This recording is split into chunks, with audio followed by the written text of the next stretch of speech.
Hmm.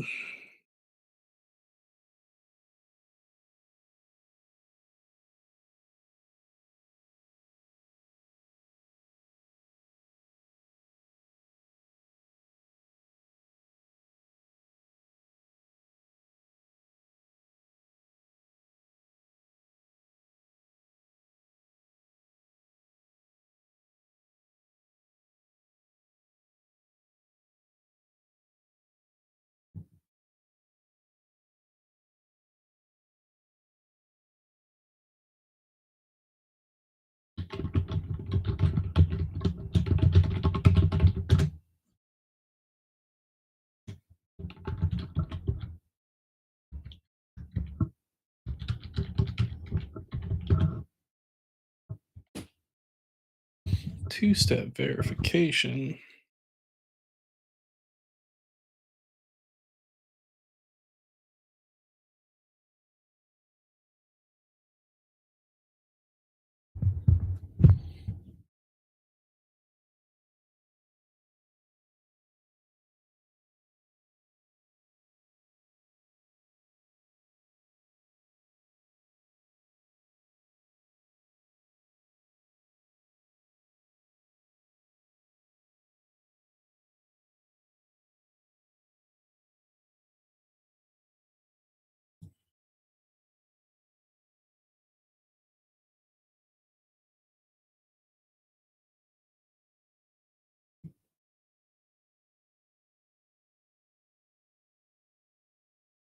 Okay. There.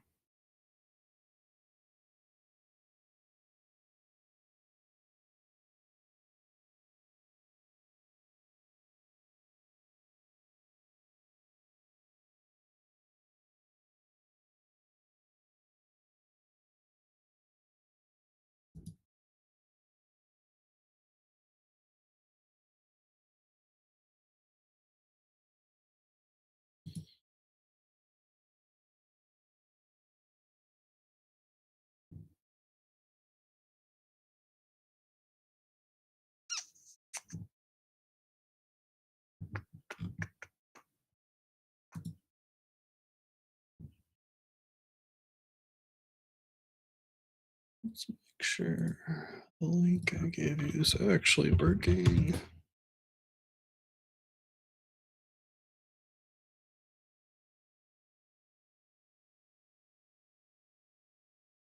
Tis. Sweet. All right.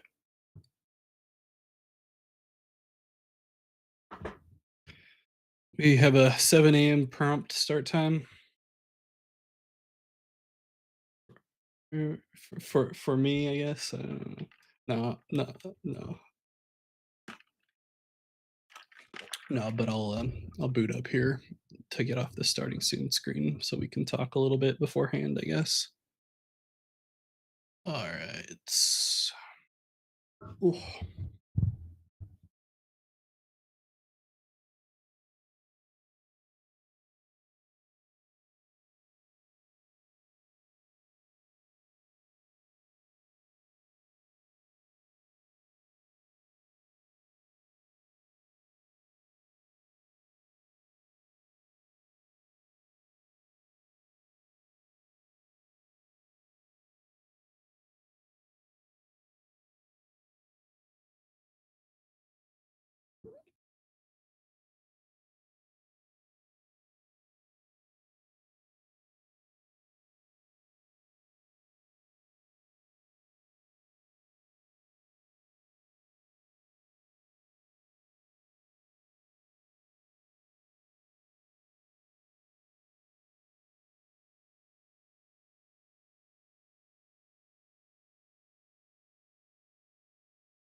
Hmm.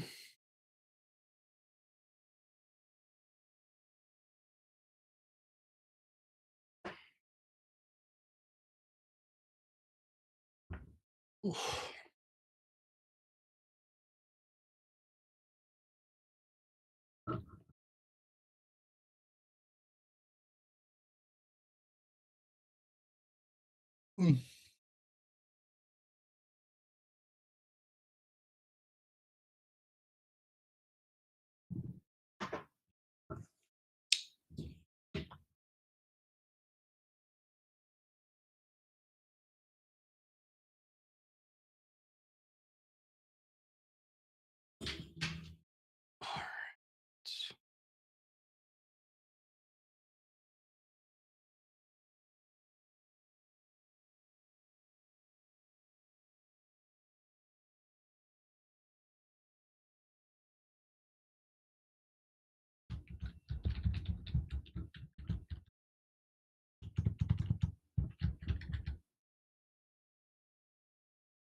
Woo.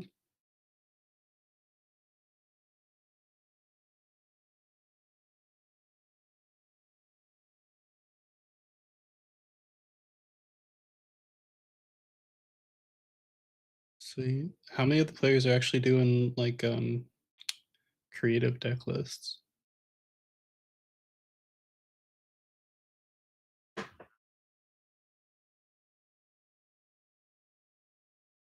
Hmm.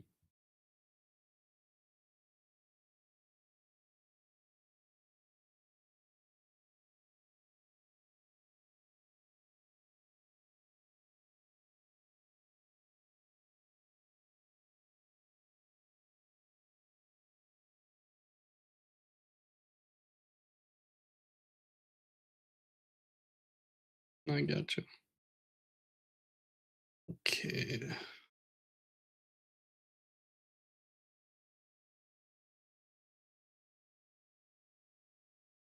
Yeah, they're always down to play. All right. All right, let's unmute here, talk a little bit before we start. Uh,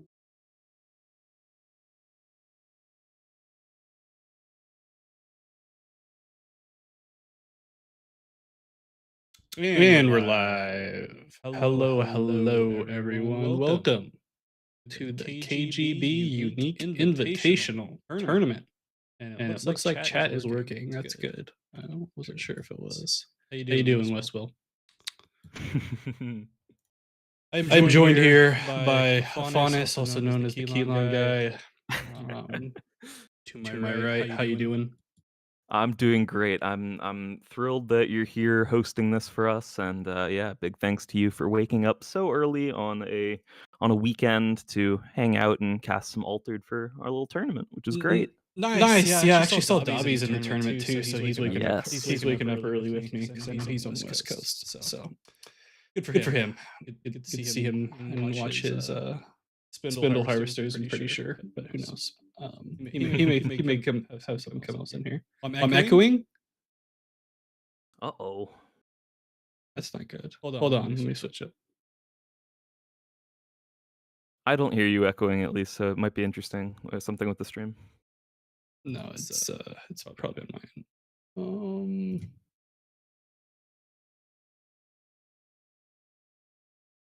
How's that? Is that better? That I'm not talking about you. think. Chat. Yeah, no, Chat. I know. I was checking it as well. Hello. This is Blue. Hopefully not echoing. Yeah. Okay. Perfect. Perfect. I had actually the same exact issue when I was doing an interview that Keelan guy knows about. I had some double echoey audio from someone. I won't say who it is because it's part of a video. Figure it out. Either way, we're 3 minutes away. We can give a little quick recap about the tournament here. I'll just do a quick little thing and then you can talk a little bit more. Keelan. Yeah, sounds great.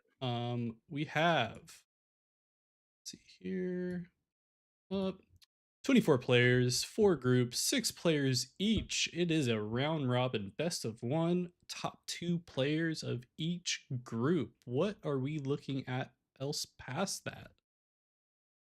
Yeah, so as you mentioned, round robin. So top two players are going to be decided by some interesting tiebreakers, a little non-standard, or at least we've seen some issues in the past with how BGA likes to handle group stages and then cuts to top eight. So trying to avoid that by creating some custom tiebreakers. Then we'll just have a top eight, reasonably standard. It's going to be best of one games all the way to the finals. The finals will be best of three. Sounds good. Sounds good. Some good prizing here for everyone, too. First place will grab 12 Beyond the Gates boosters. Second place at 6. Third and fourth at 3. Fifth through eighth, one pack. And then if any of the innovators with those special decks make it to the top 8, they'll get two additional packs. So that should Yeah, be fun. exactly. In this case, it's not necessarily people who qualified with an innovator award that are going to qualify for those two packs. It's just going to be anyone who's playing a deck that's slightly out of the ordinary. Realistically, that will absolutely be given to the top innovator of the event. Like regardless of how innovative that those two packs are going to someone today, I'm just excited to see what sort of cool decks might make the top eight as well. Oh, so you're not keeping them to yourself if no one innovates? No, I am not. All right, I guess that's fair enough. We are 1 minute away at this point to get into some matches. Any particular group or players you're happy to look at some point, or want to see what they're going to pull out here for the decks? Um, that's a really good question. All of at least when I randomized and did the group selection with that, the groups look reasonably balanced, and I'm excited to see that there's people from different teams spread pretty well across all of the groups as well. I would definitely love, especially if there's something like from Group A, for example, I would love to see Sabai against Gino, for example, if that would work out for you. Yeah, for sure. We are hitting the mark here as far as the start time, so we'll just wait here for some links to pop up as you do some admin work. Exactly. How's everyone in the chat doing? We see a Go Brazil season 2 in the chat. Yeah, Brazil's been doing crazy, even in like some of these on wall AWOL tournaments, even without um season 2 cards as far as Trial by Frost is concerned. So maybe they're just better. I don't know. They're definitely carrying the Americas this time around when it comes to like Wednesday AWOL tournaments, preventing those EU players from taking the win. That's for sure. All right, I have a table link. I'm going to give it over to you in just a second. All right, sounds good.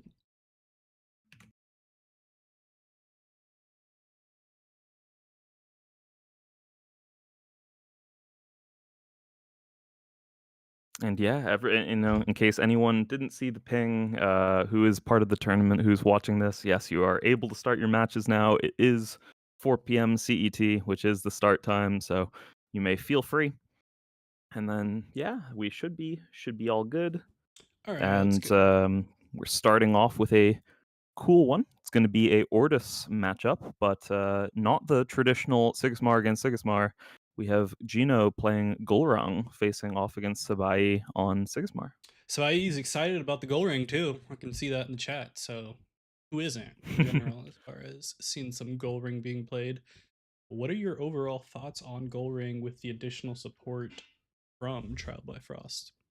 I think Gulrang definitely got a big leg up where they were not doing so well previously.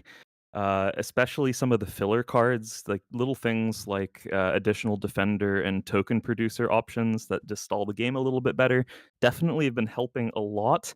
But what I would also say is, in general, the Sigismar game plan is incredibly strong. It's still definitely the best Ordis hero at the moment, but Gorang's looking pretty solid, and Gino is I would say at this point, most probably the top Gorang in the world. They had a really good finish at a live event, I believe, in the Netherlands recently. I think they got third or fourth place, so doing really well with that, even in live events. So this is definitely someone to be looking at if you're looking to pick up Gorang. Yeah, for sure. I've decided to make a deck for one of my locals for Goldring. It's nice having that additional support, I think, and it definitely makes it more playable. It's just still feels a little bit not as quite there yet because you have to wait a few turns, and I don't know if Gino is using cards like Geyser to try to get to 8 mana quicker. But it almost feels like even with the support cards, you could use things like Mobile Armory just as well on Sigmar sometimes, as far as just getting that 1/1/1 token. But should be fun to see what Gino can pull out here. We do see the traditional Baba Yaga first turn play for both Ordis heroes. So Yeah, I think maybe the strongest thing about Sigismar is that even these slower openers that they have, slow by most decks, not meaning, playing a Baba Yaga, drawing a card. By Sigismar standards, absolutely slow, just playing out one character like that for a bit of value. They still find an advance, though, because their hero ability, incredibly strong, letting them split those two characters that they then have across the board. So even though Golrang had the exact same follow-up in the Baba Yaga of their own, it ends up pretty good for them, for the Sigismar rather. So yeah. yeah, we'll see if the Sigmar player decides to take advantage of that and just stay ahead of the goal ring and try to beat him out before we can reach 8 mana. It definitely is possible. I'm not sure if Sabai is going to be one of the Sigmar players that runs a Grand Endeavor.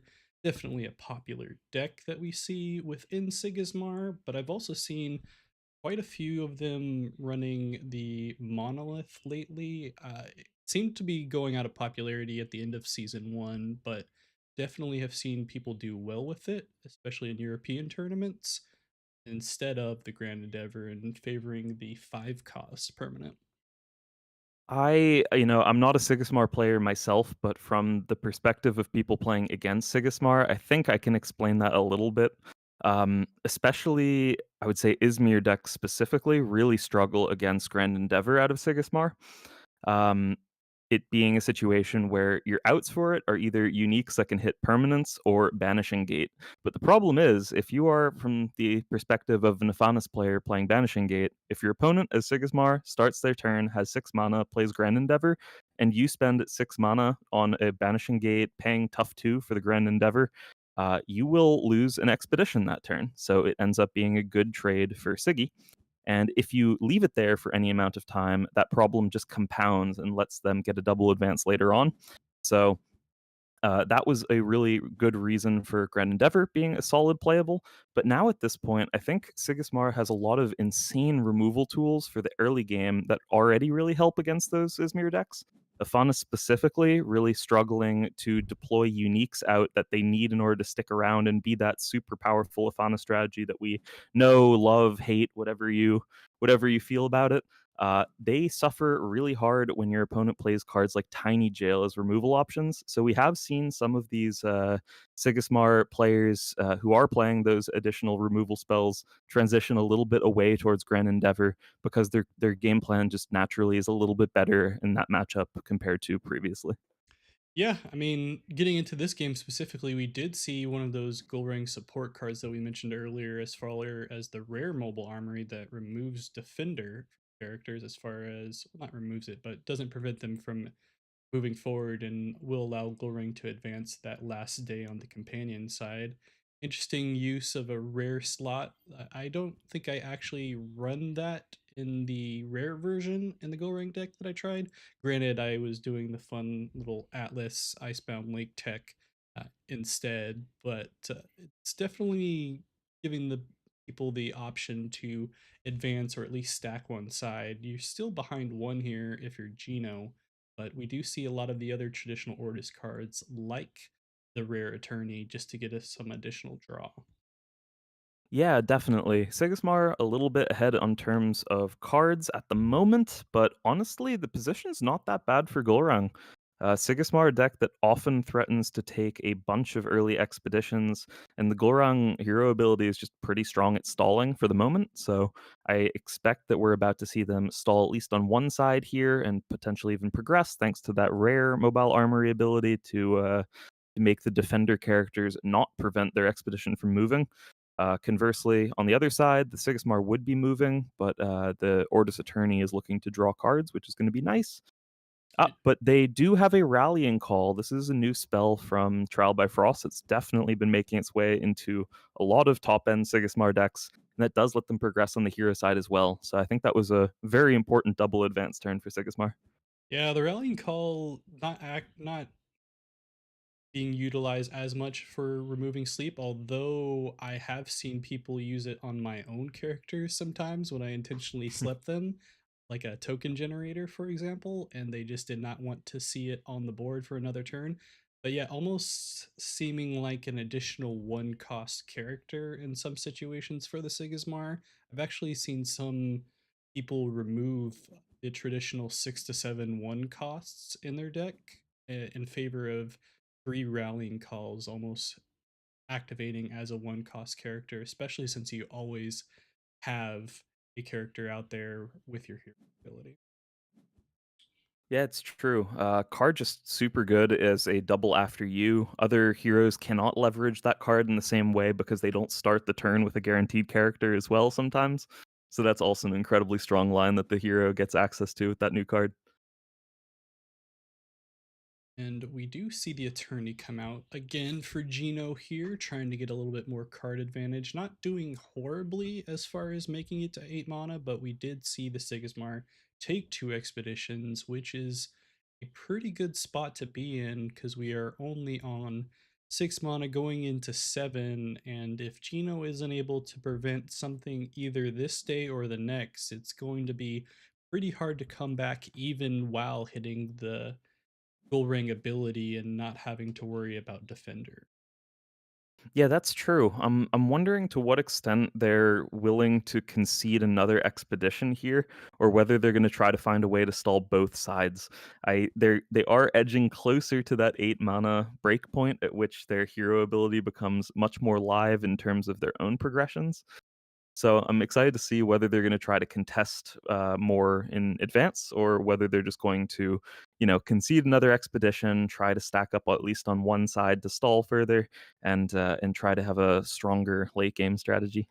We do see a fun unique there from Sabai on the Sigismar. It's an Ozma that if you control 3 or more characters, draw a card and create 2 Ordis Recruit Soldier tokens in my expedition. So you pretty much always get that draw no matter what if you're playing it from hand. Yeah, definitely. I mean, the Ozmas in general being a suspended card at this point out of Ordis, so being able to play that unique and get a nice little draw effect in there, pretty sweet. And also synergizing really well with just the general Sigismar strategy, especially if they're playing cards like the Monolith or charge effects as well. Having the extra tokens there, definitely a really sweet Ozma unique. Yep. We will see the teamwork trying to prevent a double advance from the Sigismar player, which is probably the best Gino can do on the goal ring at the moment. But will still give up 1 advance while taking one themselves and not getting that draw out of the attorney here. It looks like only 2 away after this day potentially for Sabai take the victory, and we would still be on the 7 mana turn. So we may end up seeing the game in before we even reach 8 mana. Yeah, it's true. Definitely possible at this point. And yeah, it's looking risky. That I think that Ozma really is doing a lot of work here, sort of guaranteeing that the next turns from Sigismar are also going to be very strong ones. Um, and yeah, I think each turn is going to be sort of a damned if you do, damned if you don't scenario for the Golrung, having to deploy, especially with it about to be their turn where they're starting and making the opening decisions. Like, what side are they going to try to contest? Can they contest either side? Can they contest only one? And yeah, what will they be conceding for these turns here? Yeah, it just turns into the usual goal ring light in general that even if you hit 8 mana, you're probably looking at being behind and can you catch up or at least always prevent the other player from advancing to the point of where you don't just lose the game. And we'll see if Gino can pull it out. We do see one of the chrysalises come out where it'll produce another token once it leaves, which is always nice for Golrang being able to boost. But here come the low cost, well statted characters from Sabai on Sigmar. Gotta love the Ordis Trooper. Yeah, definitely. Ordis Trooper, super Ugh, strong in general. We all know it at this point, but oh, a yeah. grand endeavor does come down. All right, so seeing which of these landmark permanents that Sabai is choosing to make use of in his deck here, oh, this one's going to be so hard for the Golrang to break through when they're otherwise just sort of looking to stall out a game that is no longer a viable strategy. We do see the pass come out from Gino, and Gino's like, "Yeah, I can't do anything with that," and just gives up the one advance, and will give up the second advance at noon with Sabai taking the W for this game as we hit 8 mana. Unfortunately, you do see the moth come out. You did see at least one this game. That is true. We do love Moth. Moth is always a good time and does synergize nicely with that Golrang ability. Many people think of it as just being the 1/1/1 Ordis recruit that gets a boost, but no, it's also Moths. But yeah, in this case, too little too late. Sabai definitely taking it with that Grand Endeavor. The early game plan just too solid, I think, for Sigismar. All the little interactions ended up, especially thanks to that extra token they generate, just going their way. Not just moths, we get to see dragons occasionally too get that boost, but we don't. Not always get to see. Would be cool if that one popped up. Don't know if Gino's going to be our only goal ring player. Overall, good game to start off with. We see a little innovation happening. We see a little Sigismar happening. Sigismar takes the win this time, but who knows? One of these times we might see Goldring come out on top of Ordis. Probably not immediately soon, but eventually. Give it another set, promise. Um, And otherwise, we're starting to have some of our first results coming out. Dobby managing to take down DH Dreamer. So I'm assuming Dobby's still playing Aonas. Could be wrong, but yeah, for any of you Spindle Harvester fans out there, you can celebrate a round one at least. yeah, I'm almost gonna bet Dobby is definitely gonna be on the Aonas. Spent way too much time getting those spindle harvesters, as you know. Take some time to get the right ones that you want to put in that. So I can't imagine he would stray away from that. And it does look like we have some more results trickling in here. If you want to go over those as well. Yes. As I'm updating the spreadsheet, also seeing that Hyper K, who's been doing really well in the last couple weeks, playing a Beyond the Gates Tasia, actually, managed to take down AQZ's Ryan. Victor Motta doing well, managed to beat West Will. Otherwise, Gentarosa managing to take down Moosey Wallace as well. We do have one final one come here with Elwee taking down Iron Arma in their match. So everything trickling in here. Kind of interesting that all these games are ending at the same time. I believe you have the setting set on fast, so that makes sense that we don't see Hmm. any extended matches more than usual, at least. So good to see that. Get this thing rolling with a round robin where we'll see quite a few matches. So let's do it there. Yep, for Nico was in fact around, so we have a full set here for all 24 players. Yeah, I do believe thus far that everyone's been showing up, so that's very exciting. Nice. It's not the usual issues of having a bunch of players and then dropping out kind of thing. Hopefully everyone sticks around for the full round robin if they I mean, yeah, exactly. That's always the hope. That is true. That can be easier said than done in a lot of cases. Filling up a tournament like this, I definitely was filling in people up until the last possible moment there. So yeah, happy to see though that from the people who did RSVP that they will be here. They're here, so that's good. definitely thanks for everyone that has decided to join us today. Got a lot of altered for everyone to watch. Feel free to ask any questions in the chat. I'll be looking at it occasionally. If you have any ideas or anything that you'd like to see, have plenty to go on here. quick reminder, we do have a bunch of round robin gameplay here for the 24 players, and then we will get into the top 8 that will be single elim and best of ones until we reach that final match, which will be a best of 3, the bane of the Keelan guy's existence, but luckily he doesn't have to play this time around. No, that is true. I'm not a best of 3 guy. I do think it can be nice for a finals there, hype it up, and at that point in the event as well, I'm a bit more okay with it. The idea at that point that both players are probably working with pretty incredible and strong strategies, and yeah, I like it. It can work for the finals, I think, but otherwise, I just think that a lot of players in general are used to other card games where best of threes are more necessary. And for some reason, I think that a lot of people find it a lot more comfortable, the idea of playing best of three because of that. But I'm very much of the opinion Alter doesn't really need it. Yeah, I tend to agree. I think Altered has a few different aspects to it where it's a little bit different than other card games besides the actual just gameplay. We do have the ideas of best of ones being preferred, although I don't mind a good best of 3.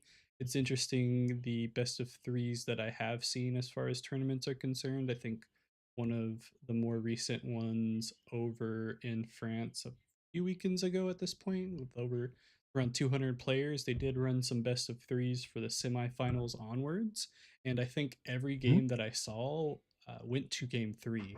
So that it's always good to see where you see the back and forth and the potential of all the decks, which I think you can see in most decks within Altered, with even the quote unquote worst decks still being able to beat out some of the better decks. I mean, I've seen starter decks do well against things, and No, it's true. not just Sigismar starter decks.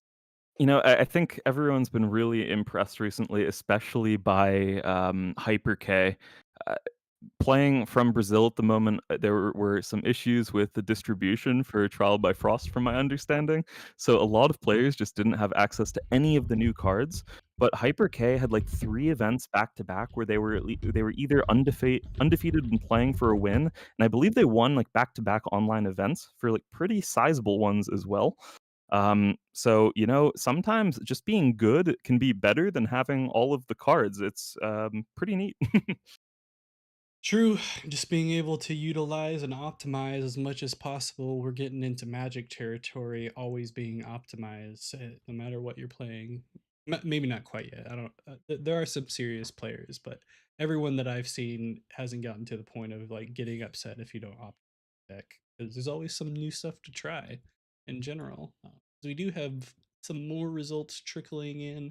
Looks like Gammonite took down Freeloader, and we also have some team battles here with AFTU Juan JG beating out Easy Lopez.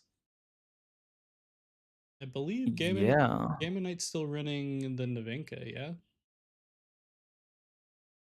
I believe so as well. I haven't seen them playing anything else at least, and I know in general that that team after you, they like having specialists and playing really interesting things. I have a feeling that Gammonite's not switching it up because he's had so much success with it already, but could be wrong. And of course, Freeloader probably, I don't know, maybe probably rocking the Cojo. I just see I'm actually Freeloader. not sure what he's playing today. Maybe we'll jump into a game of his next, actually, as the next round's soon to be starting. Just recording the last couple results here. Believe we're just waiting for AJT's Meltdown against Sea Curls, and then Chomp versus Justice. What match are you talking about, Westville? You're going to post a link to whose match? You have an issue with people posting links to their match? No, not at all. Doesn't Go seem for like it. Keelan cares. So feel free if you want to post a link. I don't have any bots that'll prevent you from posting links. I don't think. So if you immediately get banned, don't blame me. Let's see here. Looks like everyone is getting ready for match setup.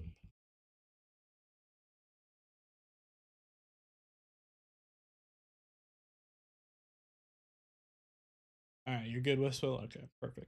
Sea Curls managed to take down Meltdown, it seems, so we just have one result we're waiting on now. Nice. Moving quickly. Gotta love these quick rounds. We're only 23 minutes in. Yeah, How that is nice. In general, I've wanted to avoid some of the issues that we've had in general with, especially the BGA server stability recently, and just in general, I realized, yeah, avoiding the BGA tournaments in general for this should give us a little bit more stability. It's a little bit more hands-on, as in I'm having to mark everything down by hand, which is a little bit much to do, but it's okay. We only have 12 matches happening at the same time, so that's pretty manageable. And yeah, otherwise, playing with fast settings, I like rewarding people who know what they're doing, and not just know what they're doing, but are so familiar with like the easy turns of a deck. They can take a little bit more decision making time for the more complicated ones. But yeah, just rewarding people for having the familiarity with the deck, I think, is overall a good thing. by hand? We're in caveman times at this point, not using automation, but it's okay. We'll make it work. Still waiting on. Oh, it looks like we may have gotten the last game in here. Yes, So Chomp takes the victory over Justice, rounding out this first impressive. round. I'm really interested in what Chomp is playing today, actually. That was a player I knew at one point was playing some Lindaway, but I believe actually qualified for this event with a cool build of Cojo that had Kaibaras in it. Nice. Um, so, so there's definitely some cool stuff possibly flying around, but I'm not sure what they're playing in the new metagame yet, so that should be pretty cool. It's always interesting when people bring in a new version of a hero that is typically only played one way with some variations in the deck list, but almost always played a certain way. So always fun to get some new stuff. Shout out to the Grand Endeavor Waru player I played in season one who just used Monolith Archivist to try to block stuff and then eventually play Grand Endeavor. Still won, but interesting deck. All right, Um, Blue, I'm going to give you an option. Would you prefer to see Agite's Chomp against After Use Victor Moda, or AQZ Freeloader against Moosey Wallace? um, uh, I have not seen Chomp play, so I'm kind of interested to see what the Sweet. gist is on that. So let's see. Sounds good. I will get you the link there momentarily. Mhm. In the meantime, good amount of people in the chat, so thanks again for watching. We are watching the KGB Unique Invitational Tournament. Got a lot of matches here to go. Hopefully, some innovative decks for everyone to take a look at. We just watched a Gold Ring versus a Sigmar. Classic Ordis battle. Where probably, if we see a Waru, playing Waru at this point counts as being an innovator, right? Because I mean, after that nerf, it feels like it should be. I I kind of agree with that actually. I would say at this point, if you're a Waru player, you are pretty creative. Yeah, I mean, I'm sure the reason was just and Nerf and Waru, but at the moment, not the most popular hero these days. I don't even think he was that popular at the end of season one, but still quite strong regardless at Hey, that point. we're still waiting for those two players to start, Chomp at least. So I'm going to link you temporarily Freeloader against Moosey Wallace, Sounds good if and we then we got can it. jump over to the other. Yep. And yeah, these guys are deep in already. Cojo making a blitz of it so far, as is Freeloader, playing some rare copies of the Snowman, and they're against the Sigismar. That's often actually a pretty reasonable matchup for Cojo. But everything so far looks pretty standard for Siggy. I am seeing the Sandman at rare, some Baba Yagas that have been played, a bit of removal, a bit of sabotage. But yeah, I mean, so far, so good for the Kojo, having Haven out, working with a Mighty Jin, physical training in reserve. So still, a lot of resources available for them. Yeah, with Sigmar, I've seen obviously the Sandman being a popular card from the very beginning, but I've actually seen a few deck lists do well without it and almost seeming to try out some new cards from. Trial by Frost, specifically the Jack Frost card at 2 cost at 2 seems to be a popular addition as far as rare cards within the Sigmar setup, past some of the removal that we've seen like Tiny Jail. And sure enough, there is a Jack Frost that just got played. Yeah, Jack Frost has been looking really sweet in the decks that I've seen it in thus far. I mean, some people thinking of this sort of as a control card effect, but wow, I find it so aggressive. It's just really good in the early stages of the game, both for preventing players from utilizing cheap plays from reserve in a lot of cases, but just forces your opponent to commit more resources, and sometimes they just won't have them. It's definitely possible in this case that Freeloader will have another play, which it is in this case, Fire Rabbit from hand, so that will come down and at least threaten a double advance. Unlikely to stay that way, but we'll see. It could, if there's no removal here, actually, for Sigmar, this could be pretty rough.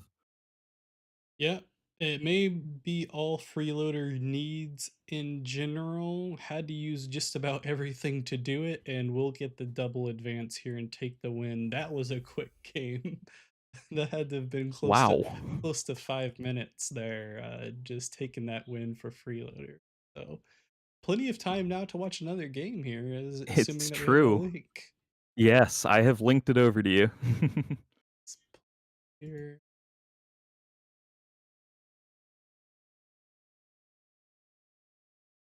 So, Chomp from Team Agite bringing that Lindaway I mentioned earlier that they had previously been known for. So that's pretty cool. We see yet another Sigismar from After Use Victor Mota. Victor Mota, really high elo at the moment. Solid player from Brazil. Interesting that they're not at Carnival with some of their other teammates this weekend, but hey, if they're crushing a tournament instead, why not? Yeah, gotta get those packs, man. Always could use some more Beyond the Gates packs. You never know which unique is lurking in some of those packs. I still have so many boxes that I could open that I'm just holding off for some drafts or sealed events. But either way, we do have the fun Lindaway that you mentioned. Already have the Baba's Isba out. Always a great permanent to have as a Lindaway, getting that free sacrifice in. But yeah, should be interested to see what kind of new techs or what variations that we see for sacrifice coming out of Lindaway. I haven't watched very much of the hero as far as Trial by Frost is concerned. So very interested to see what Chomp can pull out. Yeah, definitely. In general, Lindaway was, I think, still looking a lot weaker for most players going into the new set. But we did have the first ever online 6-0 finish with the hero the other day in the AQZ Championship, actually. So I'm really excited about Lindaway's prospects in general, especially if people are finally figuring out how to build her in a way that's really competitive into this metagame. So yeah, looking pretty cool. Baba's Isba, really strong landmark still. Actually, not strong to the level that Haven Bravos Bastion was at 2 mana in a lot of cases, especially in Axiom decks. But this is definitely one of the stronger landmarks that a character like Lindaway can leverage at the moment. Yep, getting the usual after you on the jellyfish here. Not going to see any unique jellyfishes, at least for a time, but getting some boosting going on the Maw that will go over to Victor Mana. Only 2 cards in hand, already played 2 1 cost characters. Not sure what left we'll have here. Potentially some interaction with removal. Don't know if they're going to want to use it on the Maw or not, but still 3 mana for both heroes. Lot of play here left on the third day rather. And yeah, we do see another 1 cost trooper come out. So plenty of 1 costs here in the usual Ordis setup and usually have some decent stats. You know, it looks pretty good in terms of stats for the Sigismar on this turn, but this is going to be a super expensive one for Sigismar as well. Working with very few resources left, I'm worried that they're at risk of being outgrinded simply by the Lindaway player at this point. Teamwork training, really nice, going after the Maw there, which will likely allow for the double progression this turn. But oof, only now with 2 Ordis troopers in reserve as the resources they're left working with. Lindaway, meanwhile, will be drawing up to 4 cards. Mana will make that 3, but they'll have a Chrysalis in reserve as well as a Moonlight Jellyfish, that being the rare Moonlight as well. So if they sacrifice it, they'll end up drawing another card. And keeping around a Mana Moth from that Chrysalis the previous turn, I'm liking Lindaway's position at the moment.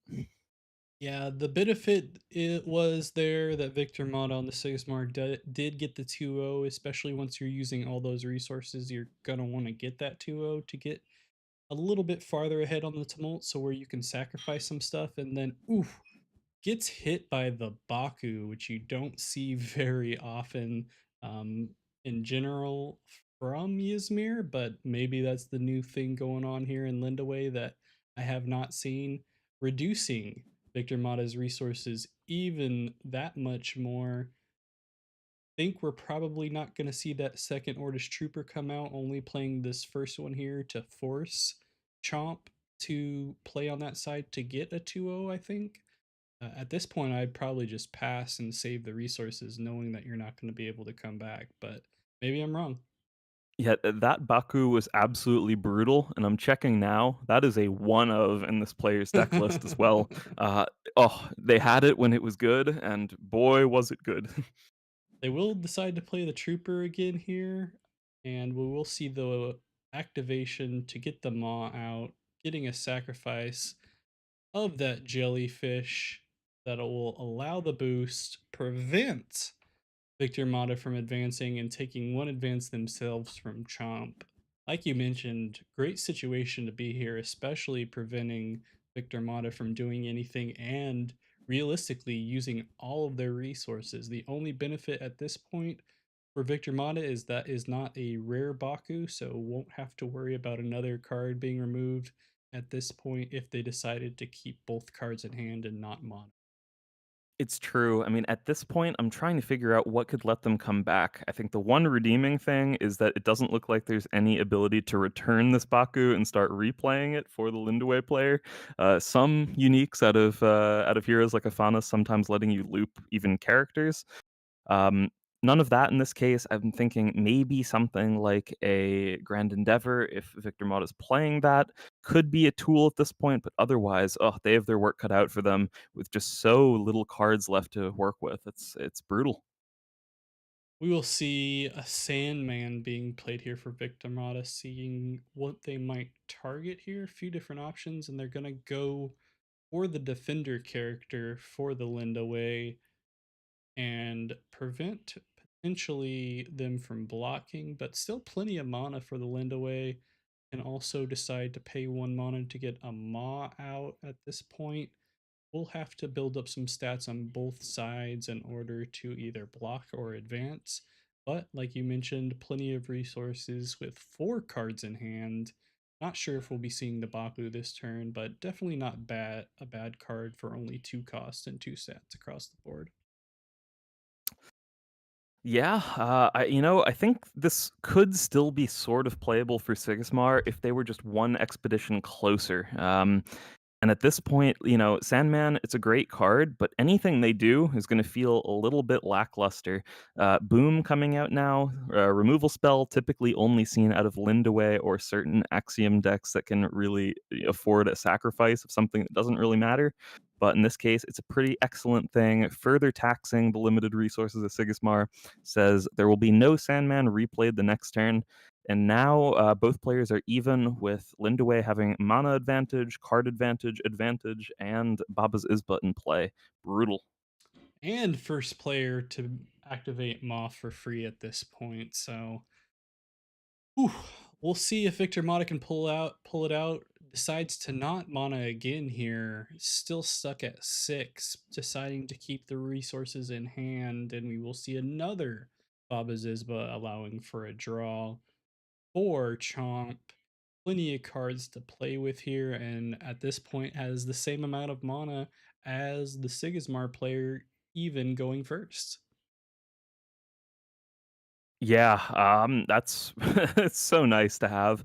Sometimes you do get these draws with Lindaway where you're a little bit too heavy on the Babas Isbas, but in this case, like just being as far ahead as Lindaway currently is, I think having two of them is actually going to be sort of a nail in the coffin here.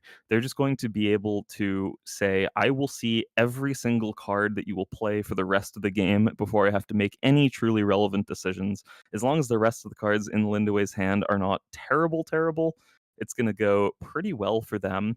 You know, that being said, though, it is nice having a token spammer unique here. They are going to threaten to at least take one expedition this turn, I would expect. Yeah, very interesting token spammer too, going for more stats on the actual spammer, paying a little bit extra for it than what you are typically looking for in those type of uniques with only having to pay one. But two costs for a 3/3/1 statted character that spams, not too bad. We'll have to pay a little bit more from reserve, but we do also see the Moth Lantern come out, so we'll be seeing some moths that everyone likes to see, and getting some more sacrifices potentially to keep on doing that. And yep, there's a studious disciple that I have to imagine is going to get sacrificed here. Yeah, starting to have some of our first results come in so far. Looks like Sea Curl's doing super well in their group at the moment.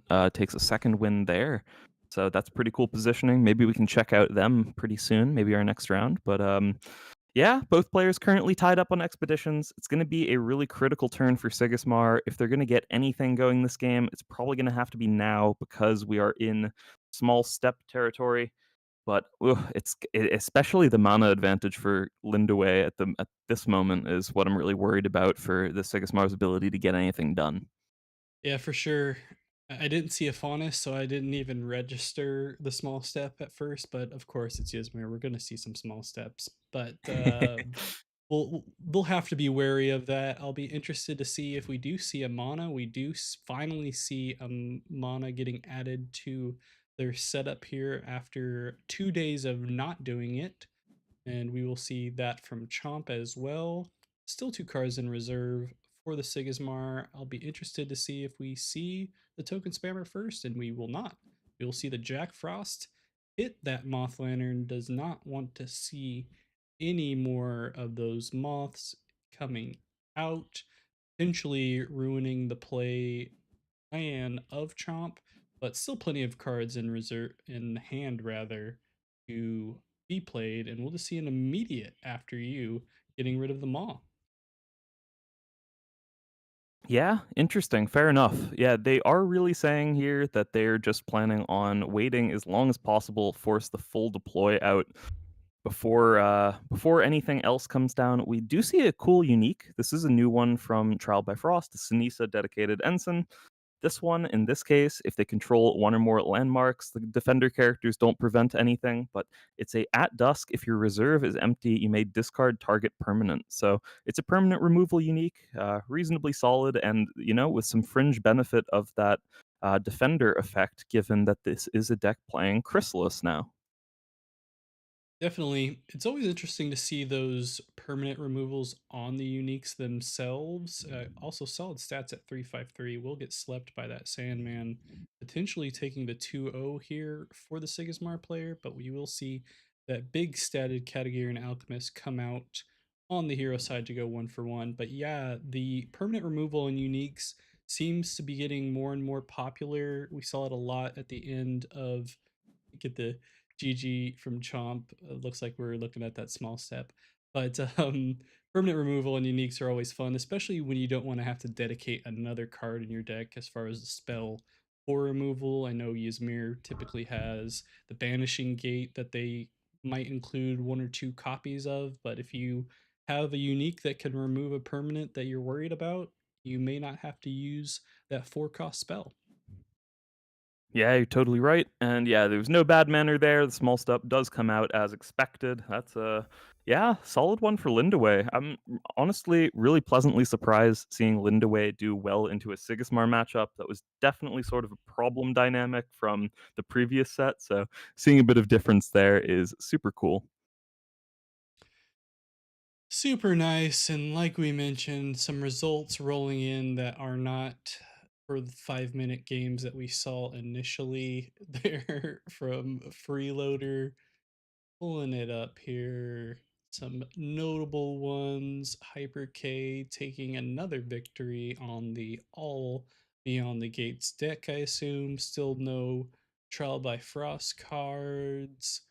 Anything else here standing out to you as far as results thus far? Nervin Tuxus actually taking a win against Izzy Lopez. That's pretty cool. Nervin Tuxus having been away for a little while, but at least was, from my recollection, playing some really cool creative Nevenka builds, so that's pretty interesting. But yeah, so far, El Wiwi currently, I think, in the best position from Team Agite, other than Champ, I believe, who's also part of Team Agite. Both of them are 2-0 in their respective groups at the moment. Yeah, interesting. We also see Pearls going 2-0, Hyper K 2-0. Just looking at you as you're updating the list here.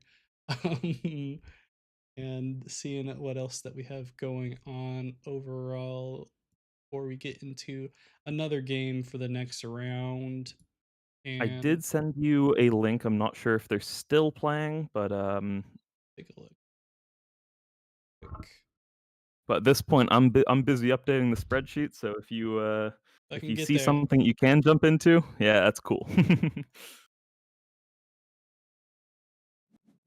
Are still playing. They are adjacent though. Let's see if we have Dobby versus Gamma Knight. Dobby running the Icebound Tundra as an Aonas, and some other Trial by Frost cards that we haven't seen a lot in Aonas overall.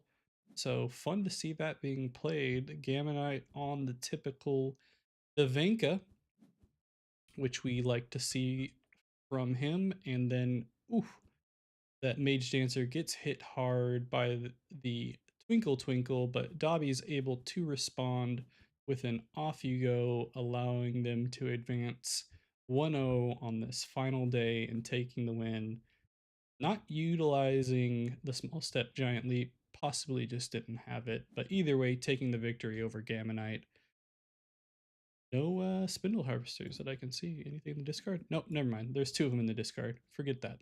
Anyway, Dobby taking the victory over Gamma Knight. Honest prevails, but with some new Trial by Frost cards that I have not seen a lot in the Aonas deck lists.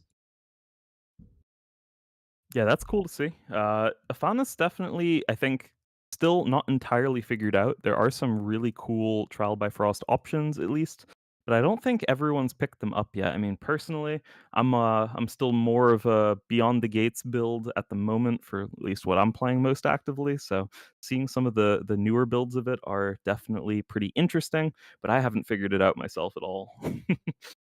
Everyone's usually hesitant to make too many changes for something that's already good, but always fun to see some innovation there to get new cards built in and maybe find a new meta that we may have not figured out quite yet. Equinox always seems to think that they have some more stuff that we as the players haven't figured out. I don't know what makes them think that after developing the game, but usually the players are always right. It's true. It's true. That's something I've definitely mentioned behind the scenes before. I'm like, oh, I think there are a lot of people in general trying out a bunch of cool strategies, and sometimes some of them just happen to get absolutely eaten by something in the metagame. Like Lindaway previously, I had a cool build of it that just lost to Traced all the time, and at that point, everyone was playing Traced, so I was like, this is non-viable, unfortunately, despite otherwise seeming really strong. So I think sometimes it's problem dynamics just in the specific metagames at some points in time, but you can never really know truly. Yeah, I'd be curious to see some more Traced in general now. It feels like he disappeared completely as far as the players that are playing Trace. I know at one point early on within the season 2 meta, saw the Trace with the cylinder setup getting played a little bit, which seemed to be fun, but haven't seen it since. Curious to see if we see more of that moving around here in general as we get more and more results moving in. We saw Dobby take that victory, have some more trickling in before we get into the next round. Not sure how I many we have left. have the last one that is still going on right now, it's currently tied up and about to end. Linking it over to you. Tasia versus Sigismar. It's Gentaraza against DH Dreamer. Appears to be the last table that we don't have the results for. All right, there, switch it over real quick so everyone can watch something instead of just having us talk the entire time. We do have a setup here. Both players are adjacent to advance and take the game. Tasia currently having a little bit more stats. We'll see if we may run into a tiebreaker or not, but we will see a rallying call come out. Not sure what else the Sigismar has in hand, but at 2 costs or 2 mana left, it is a dangerous spot. Plenty of cards that can be played to help them out at this point. And we will see the pass from Jintraza on the Tasia. And we'll just see the rallying call. So no removal coming from the Sigismar, but that will allow a 1-for-1, and we will be going into the arena to decide who takes the game. Yeah, this is going to be a really tight one here. I think the really good thing for Tasia is that any removal options from Sigismar at this point are not going to do the trick thanks to the Spindle Bastion that's out, and they're working with multiple characters that are looking to stick around. Um, I'm wondering what cards could save it for Sigismar at this point. They're going to be down in mana and advantage on board, and removal will not work whatsoever. So that's going to be pretty tough. But, hey, they've made it into the tiebreaker. Maybe there's some cool tricks they can pull up from their sleeves. Maybe some uniques that produce tokens, something like that. Maybe there's some combination there that could do a trick. Yeah, not too much that could help getting around that Spindle Bastion. Shout out to Anubis, would have been perfect, but not with this much mana. 4 costs is a little bit too much to spend to just get a sacrifice, especially with having 2 anchored characters on the board. But we'll see what the Sigismar player can pull out. Still not over entirely, still pretty low on the 1 stat of Forest. And then all they got to do is figure out how to get one more little biome there, or subregion rather, the official name. But we'll see what they got. Plenty available to the Tasia. Neither player deciding to mono there, it looks like. Going into the tiebreaker, definitely an interesting setup. Get some at noon boosts here. Plenty to go around. And ooh, a rare spy. Don't see those very often anymore. Sigismar. That's true. They are much less common, I would say. But, when they look good, they do often look really good. Being able to get 2 bodies out at once, especially in a deck that's already likely to start trying to spread additional stats across an entire team via charge or uniques that do the same thing, or the monolith in many cases. It can be really good, those rare Ordis spies. Just I'm interested as to where the rare slots are coming from in order to enable that. But wow, there's just a lot of stats still in play for the Tasia. Sigismar, a deck that can sometimes output a ton of stats in a short amount of time, but this one's looking sort of not doable at this point. Yeah, I'd feel a lot more confident if they had a permanent of their own out, as far as like a monolith to potentially boost up their characters as they come out and maybe catch up. But at this point, it doesn't seem super likely, especially with the additional boost from the Tasia hero ability coming out, and then just some well statted characters as a whole. Kokoba will have a nice little boost, but does not look like they'll be able to catch up, and we will see Asia take the victory, top it off with the Lyra Thespian that is a good stat stick, especially with Tasia. Yeah, definitely just showing off tons of stats there. Too bad we can't see any sort of unique plus charge combo to try to make it look a little closer there at the end. But sometimes, yeah, you can't necessarily ask for that. Sometimes just getting to arena on its own can be tough when Atasia's had things stick around for a long amount of time. So yeah, Tasia taking down a Sigismar. Yeah. Interesting that you bring up charge. I've actually noticed charge being kind of phased out in some cases in some Sigismar deck lists, which was really interesting because it felt like everyone loved charge at the very start of season 1.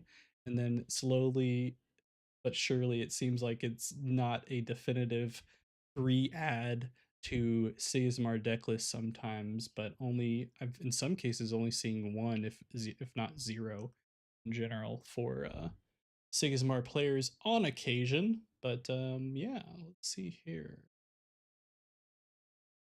All right, so people now getting ready to start their round 3 games. I'm wondering if we maybe want to jump into Dobby against Freeloader, or potentially we could also go, for example, Nervin Tuxus against Agite Meltdown. Let's see. You said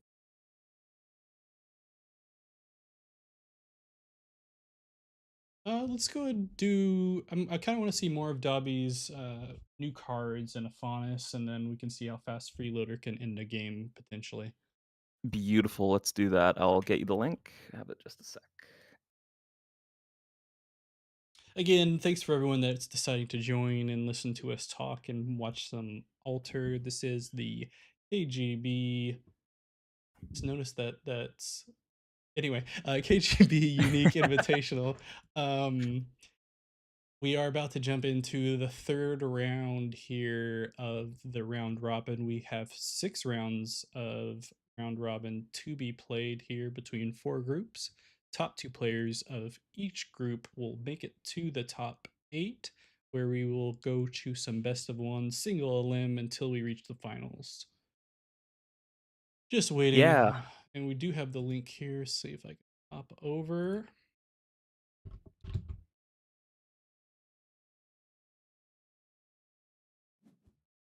yeah, I think this And could be a really good one, actually. Cojo against Aonas. I do think that these are two of the premium decks in the new metagame at the moment.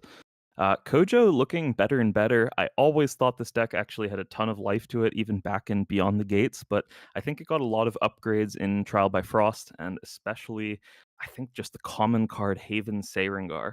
We actually saw it come out turn 1 from Freeloader, playing the Cojo in this case.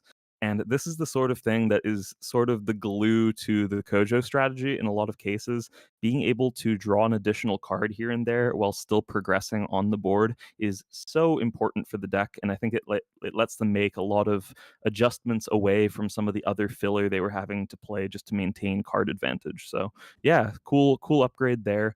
Afanas was probably the best deck in the first set of the game, so of course it's not fallen too far behind at this point. I just think that some other decks are competing at probably a pretty similar level now to it. yeah, definitely. The Seringer is a nice card, not just for Kojo, but just for Bravos in general. Initially, in that season 1 setup, having some issues with maintaining resources, as it seemed like for most Bravos heroes. But the Seringer does get hit by a sabotage from the Tooth Fairy, and we will see our first Spindle Harvester unique come out here for Dobby. And it's one of the usual at dusk ones that will get some cards back to the hand, this time being a magical training.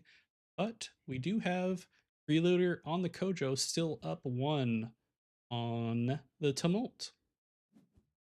Yeah, definitely. And notably as well, that was a Mighty Djinn that did advance there for Freeloader.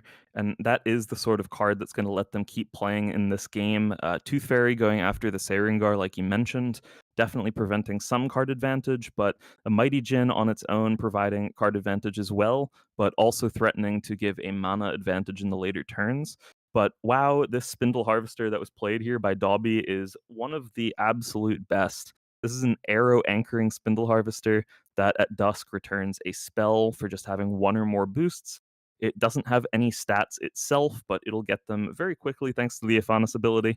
And yeah, just for 1 mana, I think the thing that's so game breaking about a Spindle Harvester like this, as well as some of the uniques that we see out of other factions at 1 mana that provide lasting advantages, are there are actually a lot of good 2 mana removal options in the game, but going after a Spindle Harvester with them in most cases when it just threatens to be replayed immediately, that's sort of brutal. And for 1 mana, you could have a turn 1 where a Sigismar opens with a character, you play the Spindle Harvesters, they remove your Spindle Harvesters, you play the Spindle Harvesters again, and you still have a mana left over to play like a magical training, which you then loop.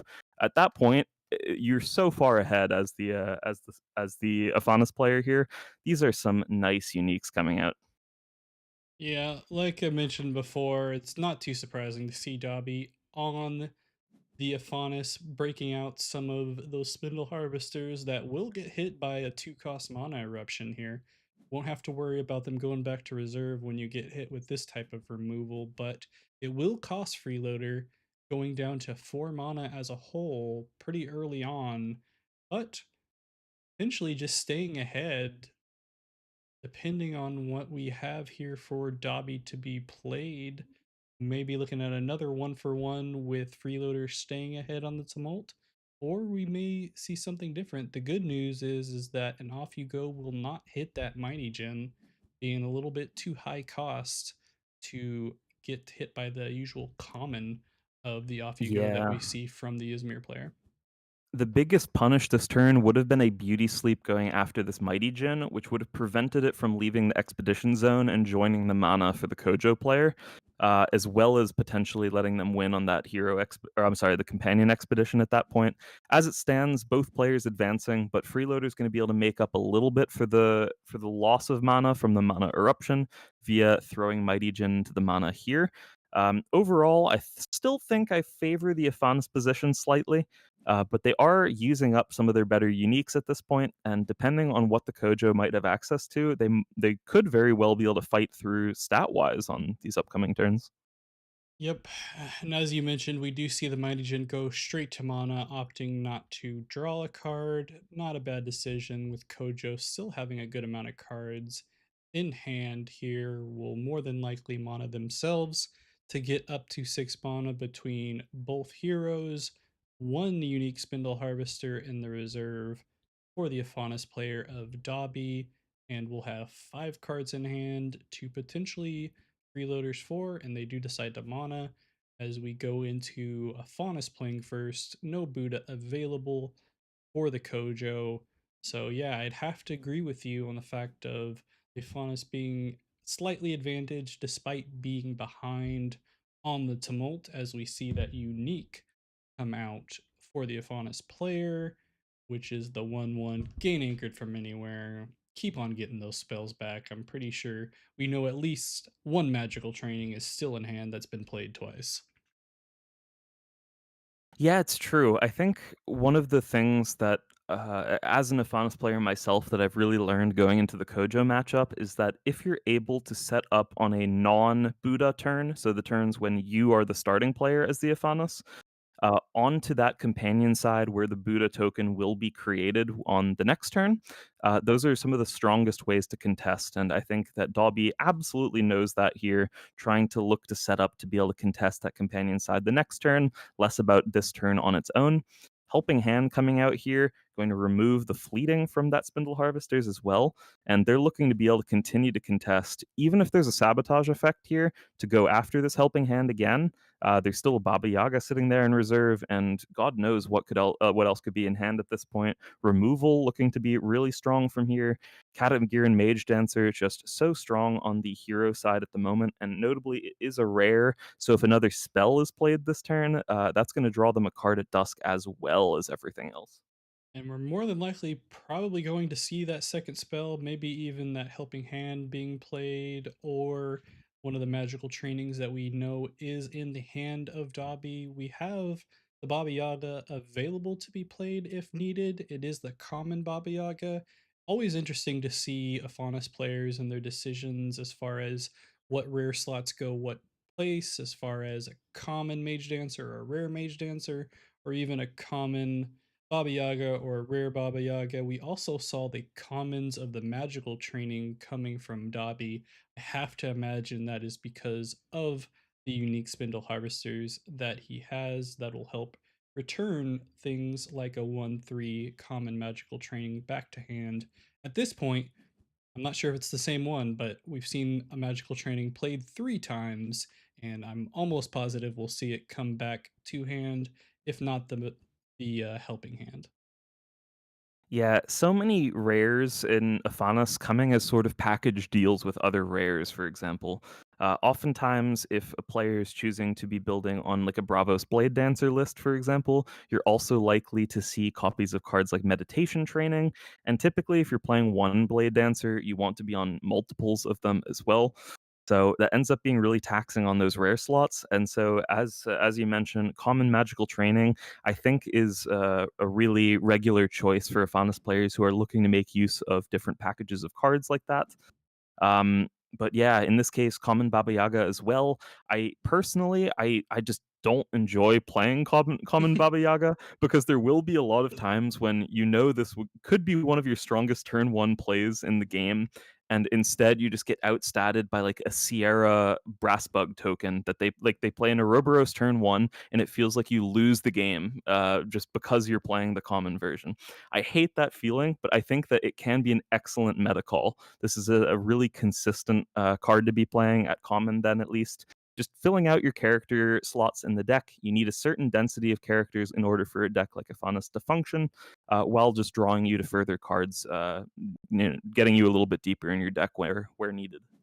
For sure. And so we had a decision there made by Dobby to remove the two spells from the reserve, as far as the reserve decision, opting for the Mage Dancer and the Baba Yaga.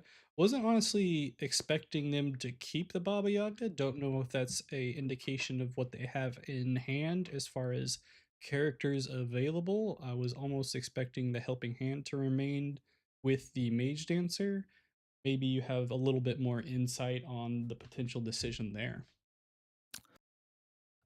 You were talking about getting rid of cards there and keeping the characters as the things that remain in reserve. Yeah. I think notably you do that in general as a Faunus when you have a very spell dense hand. But especially the card like Magical Training, that is the sort of thing that you're never going to ever be playing it from reserve. So discarding a card like that down absolutely makes sense. If you are, it's a massive desperation play, and you're probably losing at this point. And I don't think Dobby is in that position whatsoever. Keeping the Baba Yaga around instead of something like the Rhyme Frost, I think that they're just saying at this point they're on good expeditions for Baba Yaga, even. Though for 2 mana, if they need an additional play that doesn't expose their Mage Dancer to potential removal, I think they might lead off with something like that. But otherwise, it's definitely a play you make if you're drawing lots of spells, and I'm pretty sure that Dobby's version of the deck is very spell dense and compared to most.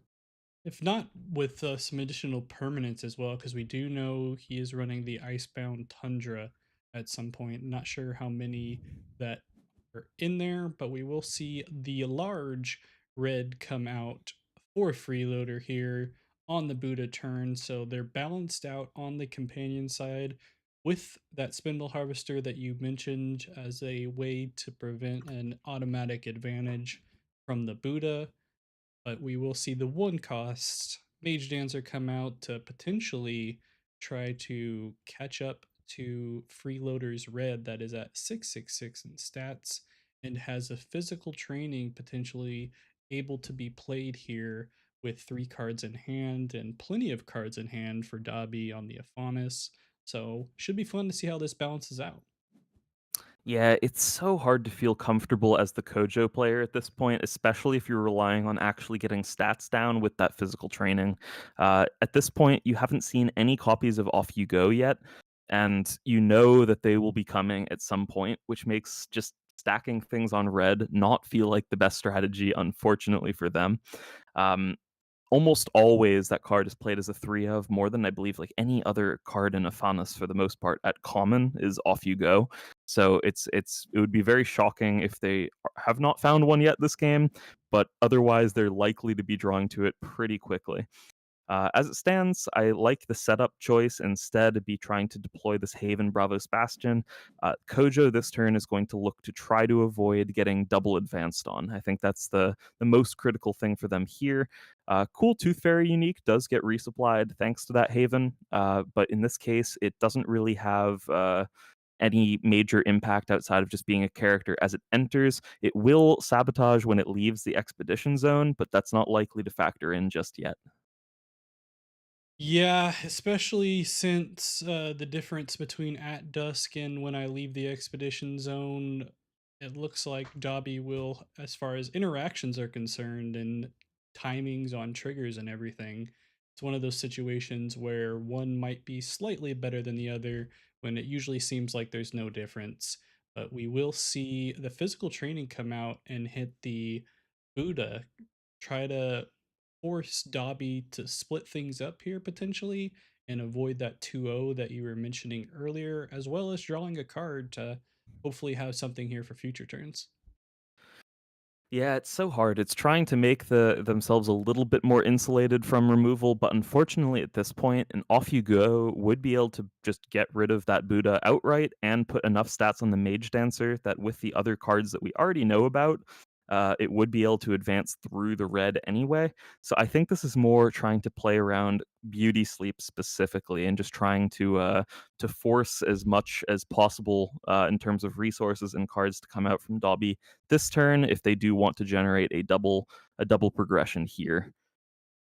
Yeah, it's interesting you mentioned that we almost always see three off you goes and Ysmir deck lists as far as things moving forward. I'd be curious to see if that's something that Equinox has looked at any point.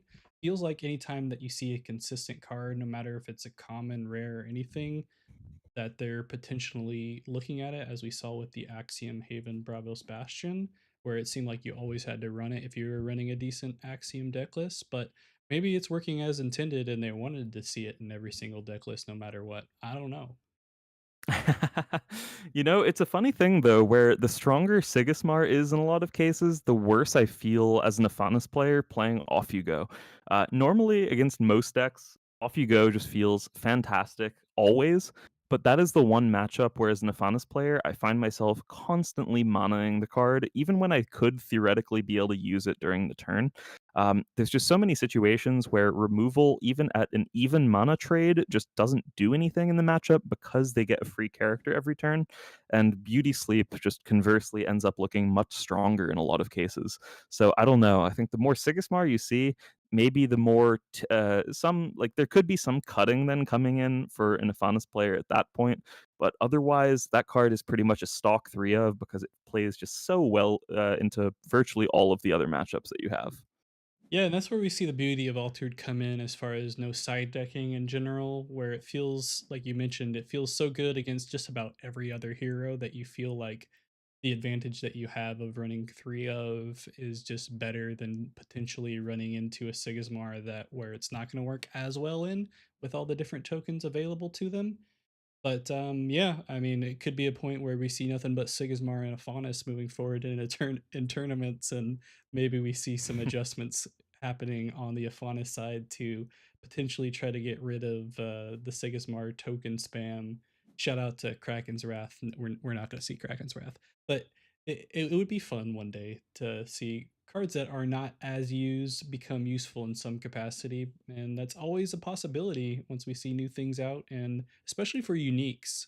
I think they even mentioned on Mm. the AMA in general where we may see some uniques that were not popular initially become popular based off of some new cards being introduced.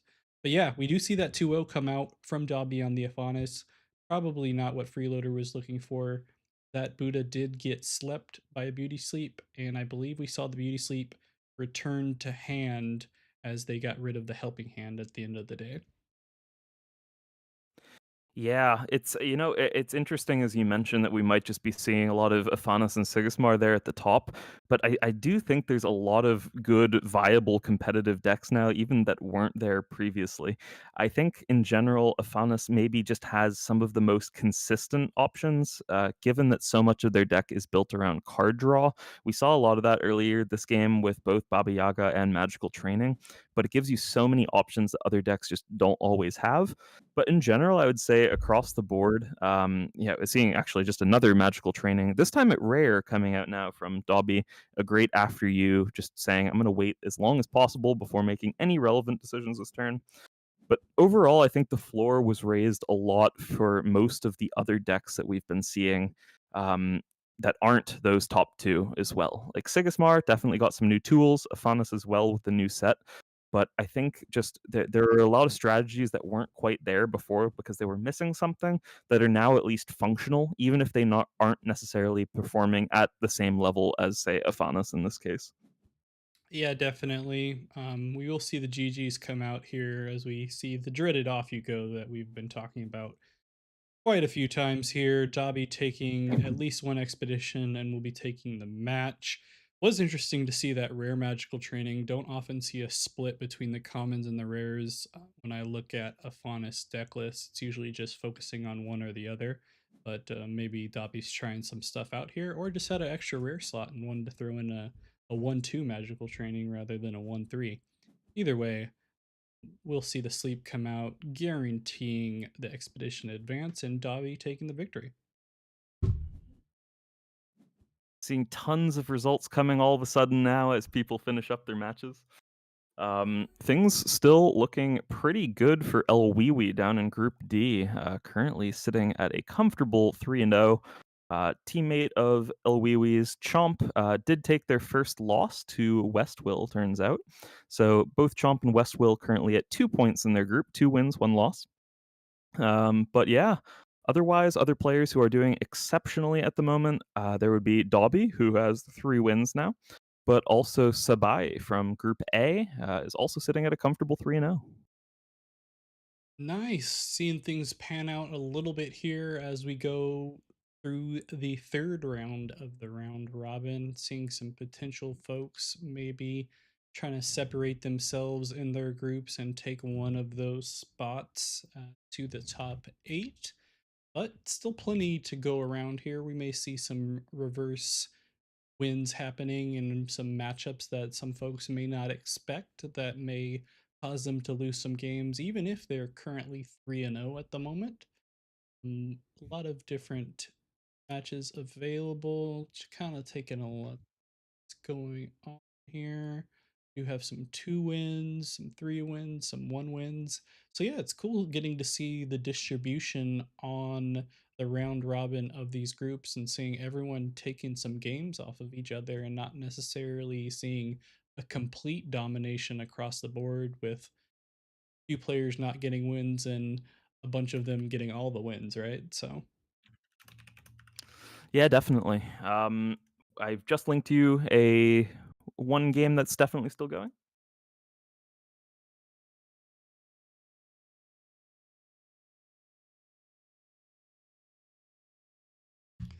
we'll switch over here. Get that there. Goal ring is back. Gino rocking the goal ring.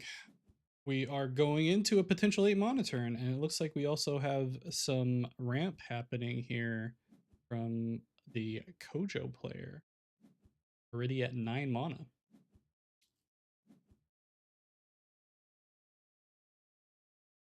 Interested to know when Gino was able to get out that Ordis carrier. Always a decent turn 1 play if you can have it available. Maybe not against Cojo, potentially getting 2 0'd on, but if you can only give up 1 expedition and get a Ordis carrier out as a goal ring, that feels like a good win, especially early on in the game when you can't advance a lot of the time anyway. Yeah, it's actually sort of possible here that Golrang could be finding their first win of the event thus far. Um, cool Unique is currently in reserve for Cojo. It is a resupplying one as well, when played from anywhere, notably. So that could synergize particularly well with Haven. But at this point, I'm not too worried in terms of resources for them. They have they're doing pretty well in terms of that at the moment. But the big question is, are they going to be able to fight through these pretty buff tokens that are going to be coming out? And we know there's more of them with that mobile armory getting played out from reserve immediately. Did we just see Gino not mana that turn? That is possible and strange. Maybe they have something where they didn't feel like they had to as far as removing Defender. It's Uh, also possible that there's uniques that actually have a different effect for when as long as they have less than 8 mana.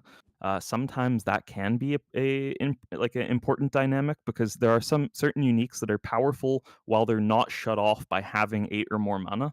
So there could be something like that going on. Yeah, definitely. I've seen those before. I have a fun Robin Hood that I used to use once upon a time that was required that 8 mana curve kind of thing. But it does seem like Gino's just opting to try to advance on one side and then just hopefully block the other and utilize a specific curve that they had in mind that would only require 7 mana potentially. Not sure entirely. Obviously, we can't see everything that's going on. And oh, there we see the second mobile armory in the rare. So didn't actually need the 8 mana to remove defender overall. That may have been the decision here, being able to potentially play everything in hand at this point. Yeah, red coming out here, I'm wondering if it's just a card that is being used as mostly a vanilla character here, or whether this is a build that's built around trying to remove fleeting from their own characters.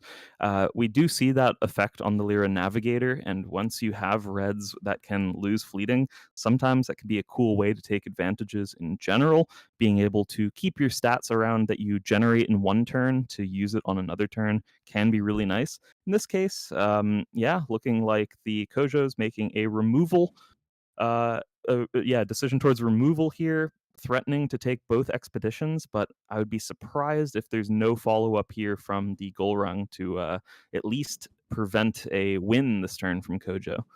So yes, it looks like teamwork training will be going after that unique Lyra Navigator. So that red will be going away here at dusk. And yeah, we're at an even adjacent spot here. So really close game. Yeah, and I have to think that that card in hand was also a potential to also be played if they needed to, kind of thing, and deciding not to because they didn't really have to, just based off of the idea of what we talked about before, deciding not to mana and hit that 8 mana for Gold Ring, and choosing rather to just utilize both rare mobile armories. But we may find out here shortly, and again decides not to mana, so still stuck at 7. Interesting choice. You feel like watching Gold Ring, you're almost always seeing them mana to hit that 8 setup, right? And Gino, obviously, like you mentioned before, probably one of the premier Gold Ring players, has an idea of what they want to do and is just happy to do it here. Maybe even potentially trying to go 1 for 1 and hit an arena. Yeah, I can imagine that that's a reasonably decent strategy if they are able to get into arena with it. I'm worried just a little bit for that plan based on the fact that there are two havens out already. And Arcolano Milk as well, just suggesting that there can be so many stats output if they're able to set up for it for next turn. But now we're seeing a little bit of a change up. Golrang playing out now onto that hero side and really threatening on both expeditions at the moment. And Kojo's going to have to play out from hand. Jack Frost exhausting that Mighty Jin. So it's going to have to be cards from hand at this point. And we'll see if Gino has anything left. And we do see a unique Kokoba come out, and that's pretty much going to charge everything, it looks like. So, fun little unique there for 3 costs. Or Gino, we'll see if it's enough stats to take them all the way through and potentially not let the Kojo player take the single advance and go to an arena. Only 3 cards in hand, and like you mentioned, that Mighty Jin just waiting in the reserve and cannot be played. The tension is Sorry here. rising. I'm taking a You're I'm good. taking a bit to catch up to you. I'm just filling in all the results as I can do. No, you're good. It's the tension is rising. We'll see, maybe doing some math on the Kojo player side to decide what they can do. We do see the 2/2/2 Haven Bouncer come out. Will not have a sabotage target. Not getting any advantage from these Haven Bravos Bastions at this point with stats. We will see a physical training come out to add some boosts. That will be 1 stat short on the companion side. We'll see if they drew anything here that will allow them to go for 1 for 1, which would be pretty huge for the Kojo player, I'd have to imagine, if they are able to get to the arena. If not, we will see Gino take the victory. This is a crazy position. I can't believe that the game went like this at this point. Somehow that Golrang on just a critical turn here, able to set so many stats onto both sides at the same time here, really leveraging Mobile Armory Rare, ignoring that Defender effect on all these boosted tokens. that's really nice. But yeah, wow. I'm wondering what the decision that's being made might be from our Cojo at the moment. Are they just sitting there in disbelief, or are they trying to figure out like a removal target, or what's going on?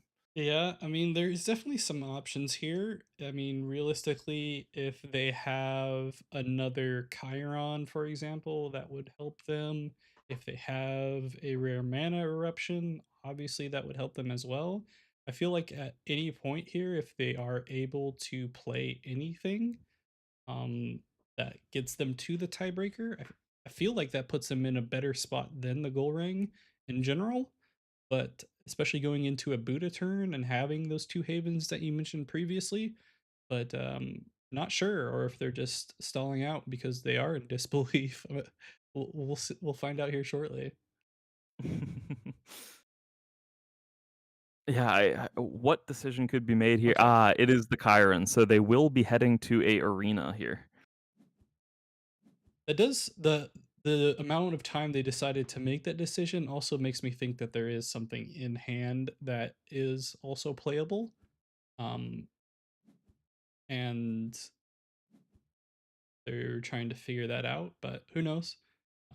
That will cause both the bouncer and the Chiron to get the fleeting because of the milk, and we'll have to make a reserve decision here.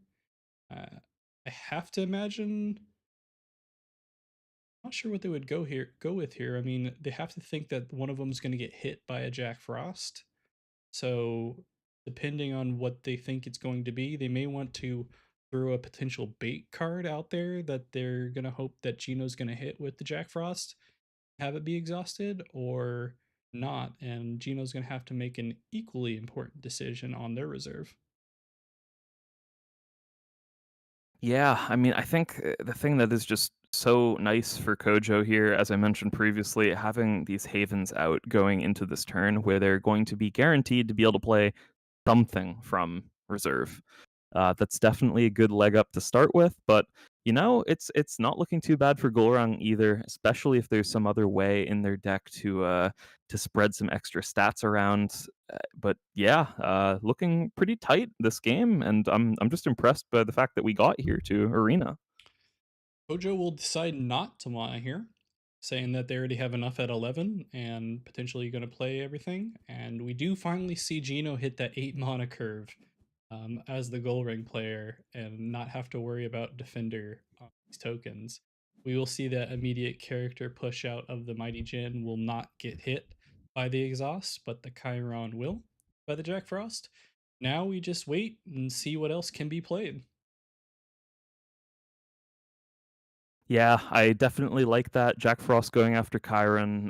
Chiron for just 2 mana here would be 3/3/3 in stats just from playing itself, not to mention the boost that will land on something else. So definitely really cost-effective hit there, I think.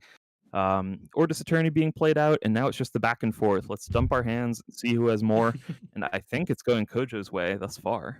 Yeah, I was gonna say we may see something fancy out of the goal ring, but I I doubt it at only 4 mana, and we're probably not gonna see something crazy like know, that we could see for anything more than that. But open the gates. Who knows, right? Probably not. Either way, we do. Field reinforcements being a redraw there, though, means that they could theoretically have removal for a Mighty Djinn even, Yeah, but Mana Eruption, I think, is going to prevent even that from winning here. Ooh, that'll good take timing. that'll take out any stats that Goldring has, even though they were pretty distributed pretty well. And then unfortunately, the Overseer will not get the additional token. Not that it would have helped out too much in this scenario, but either way, a great game. Seeing things go down to the arena and the final setup here. Goldring going wide enough to take it here and almost taking the victory, but the Kojo player able to have the right cards at the right time to get us to the arena in general. Let's go back there. Yeah, that was the last game of the match there. I do believe we likely have one player dropping at this point, which is totally okay. It can happen, and for those last couple rounds, it'll just be assumed that they are round wins for the players who would play against them. So no stress there if someone doesn't connect to it. But yeah, so far looking reasonably competitive. I think our current victors from most of the groups are the people who are crushing it and don't have a single loss. Sabai from Agite, Dobby to Lobby, and Agite's El Wiwi. So Team Agite crushing it so far this event, I would say. Yeah, Group C, interestingly enough, does not have any undefeated players and is going pretty even. So be curious to see how that one pans out at the end of the day here, going into the top 8 for everyone. And yeah, we'll have to see what other games we're going into as we're hitting the fourth round of the round robin. Yes. And Give me just a second putting in the last results and I'll get you a game link. yeah, no worries. And, saw your chat, Nirvan Toxis. Happy you're back in the community. Feel free to watch some more and get an idea of the new cards. They're quite fun. You got Moth. You have other cards too, but most importantly, Moth. As we are in fact here for the KGB Unique Invitational. Thanks for everyone that has joined thus far. Going into round 4 of the round robin. After we get through 6 rounds of round robin, we will be down to 8 players. Have a little bit of a break in between, and then we'll be getting into the single elimination and finding a winner in a best of 3 for the finals. Yes, indeed. You got that exactly right. We're starting to get to the point where we can be thinking a little bit about how tiebreakers are going to work in the event, interestingly. It's likely that for at least a couple of these groups, we're going to have a guaranteed victor of the group, but it's definitely possible as well that, especially for the second place standing, it's going to be two people who are tied with an equal number of points. At which point, largely to sort of reward the potential innovators in the event, we're actually basing tiebreakers off of the total mana cost of the deck entirely, with the idea that that should hopefully help people who are playing some a little bit non-standard strategies with one cost characters, especially in many cases, having been the dominant way of playing the game thus far. So yeah. Yeah, it's a fun way to do a tiebreaker, better than the standard BGA setup and the ELO variations. Although the second tiebreaker does get us into some ELO at the end of the groups and then potentially most matches. Hopefully, it doesn't come down to that and it's just the mana cost. I'd be surprised if we have some absolutely identical mana costs, but who knows? I've seen crazier things, right? Let's see. Yeah, and in which case we do also have a backup tiebreaker planned, which is then the elo of the player after that final round of the group stage. So we're ready for it. It's possible. We'll see here. But at the end of the day, if we go through all the tiebreakers and everyone's still tied, which I guess is technically possible, we'll have them fly out and fight each other.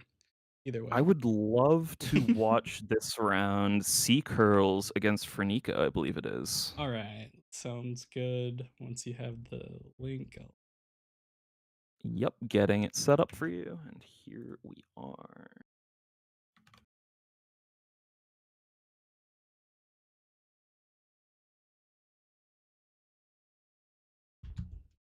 This being out of Group C, where right now a bunch of players are tied up at 2 points, both Seacurls and Fernico being one or part of that club at the 2 points there. So any win here is going to make them much more likely to be able to advance. And I think actually it might almost be necessary for these players to win this match right here to have a hope of making the top 8. indeed, as we see Frenico on the traditional Asia, and as you mentioned earlier, Curl's possibly running a different type of Cojo. Seeing a Bravos Trailblazer come out, haven't seen that very much recently as far as new Trial by Frost cards. And that is if you control a fleeting character, I gain 1 boost. Yep, definitely not bad. Yeah, it's interesting seeing that. I don't think it's been played too often, but in general, there were a lot of filler cards being played by Cojo strategies, and people are trying to figure out different glue for the deck at the moment.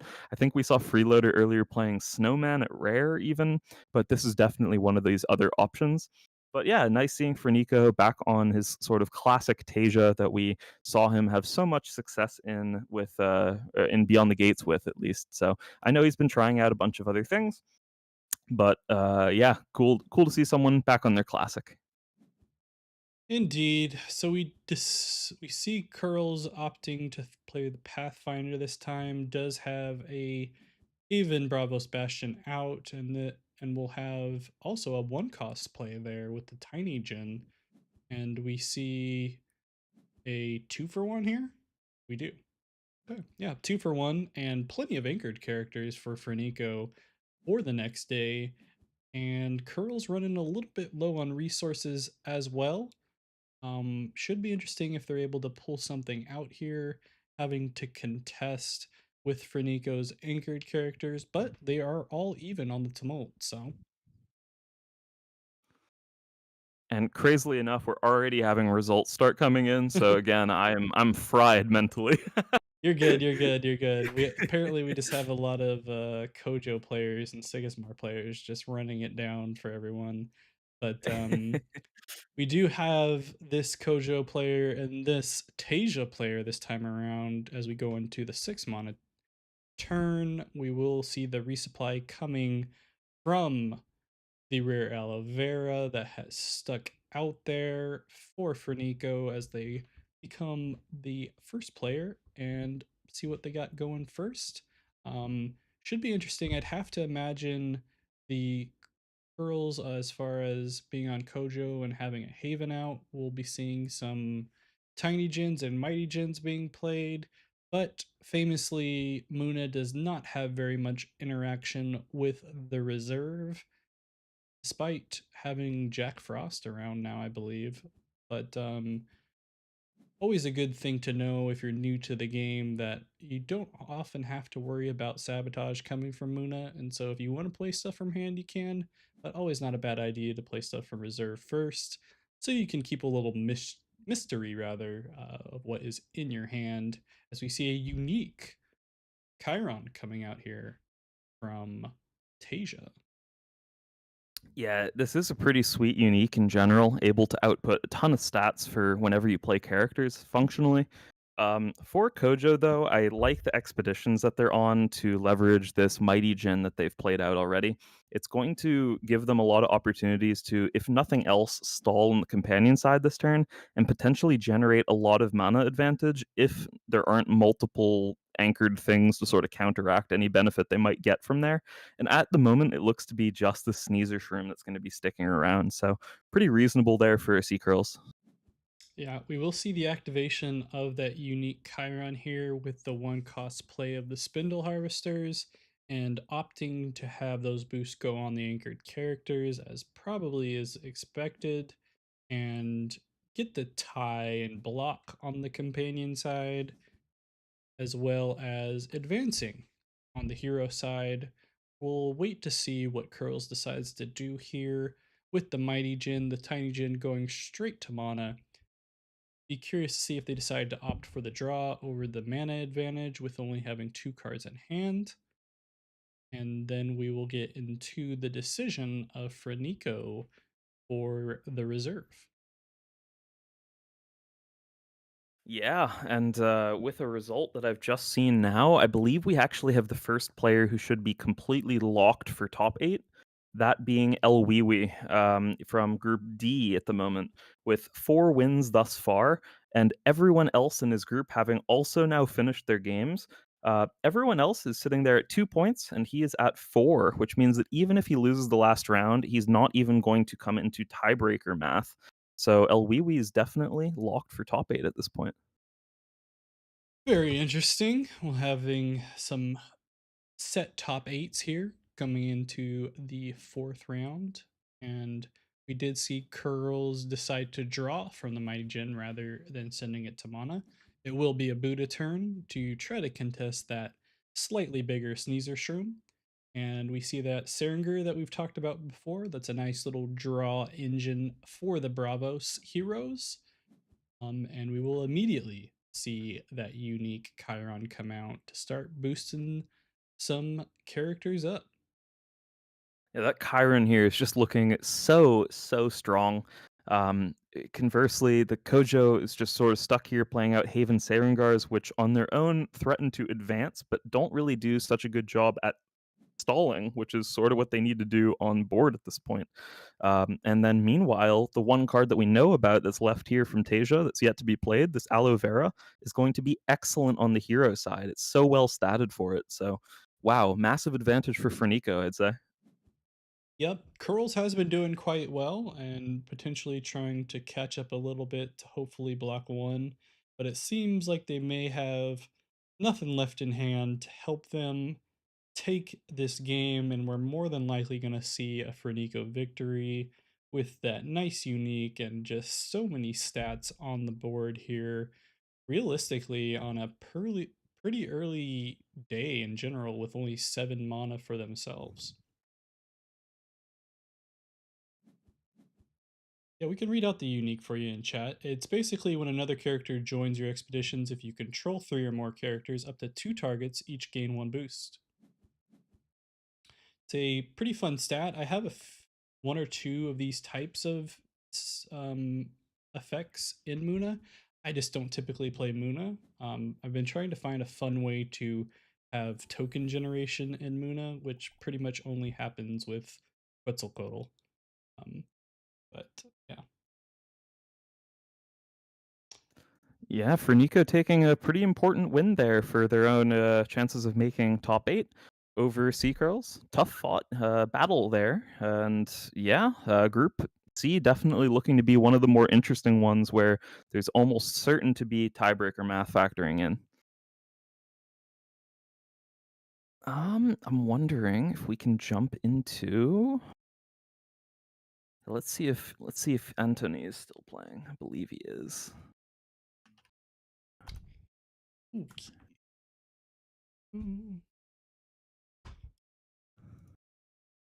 Once again, everyone, thank you for joining the KGB Unique Invitational. We have some decks that you may not have seen before, some variations of deck lists. Hopefully, we see some innovators make it through to the top 8. If not, I may cry, but it's fine. I cry a lot. Either way, we have been seeing some players do well in general.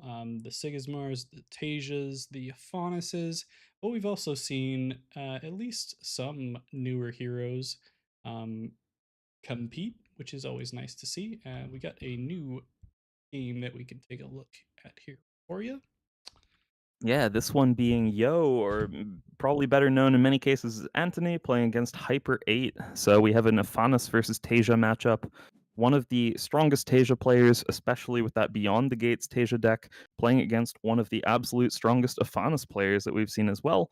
Currently, Tasia with a lead on board, but this turn at least is looking to go in favor of the Aonas Yo 2137. Yeah, it's always interesting to see with Tasia in general. Obviously, a popular hero early in Beyond the Gates didn't really have the results to back it up with how often we saw it in tournaments. But seeing the development of the deck lists and how people play Tasia in general, whether it be using those fun uniques that help anchor everything forever, or just how they're playing the regular cards in the case of Hyper K. So my understanding and taking a look at their deck list, the uniques in themselves aren't anything too crazy. Just how they play the deck as a whole seems to be a little bit different in order to get success where others have not. Yeah, it's true. Interestingly, this I think there's going to be a really critical decision that's made for the Aonas player right in this turn, right now, where Yo is choosing which cards to discard from this point. And interestingly, that's what I was wondering to see. Were we going to see a Spindle Harvester unique get thrown away? Currently, Yo favoring just the raw stats that for cheap mana that the Mage Dancer from Reserve plus Helping Hand can provide over the card advantage value at this stage in the game. I think it's always really interesting to see people discard away some of these incredibly strong Spindle Harvester uniques that everyone loves to talk about how strong they are, but not everyone loves to discard them from their own reserve. If I had to guess, there's likely to be another one with a similar effect in hand for Yo. But yeah, super interesting. Yeah, it could also be just a scenario where the game is moving fairly quickly at this point, with 6 mana apiece at this point and going into 7 mana, and realistically only 3 advances away from either player winning this game. And sometimes I'm sure it just feels a little bit better to have more stats on the board and get to the point of hitting that small step play for the Aonas. With that many cards in hand, they may just be using one of those spots in their hand for a small step, just hoping that they can go 1 for 1 here with the Tasia player and potentially just win the game.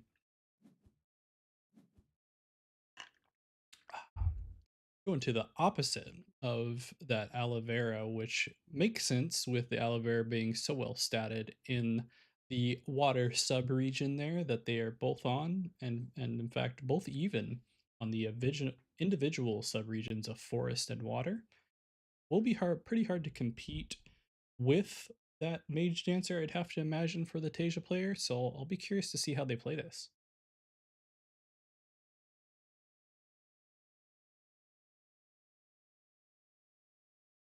Waiting on Tasia as far as Hyper K to make their decision in the play. More than likely going to see that helping hand come out for Afanis onto the mage dancer.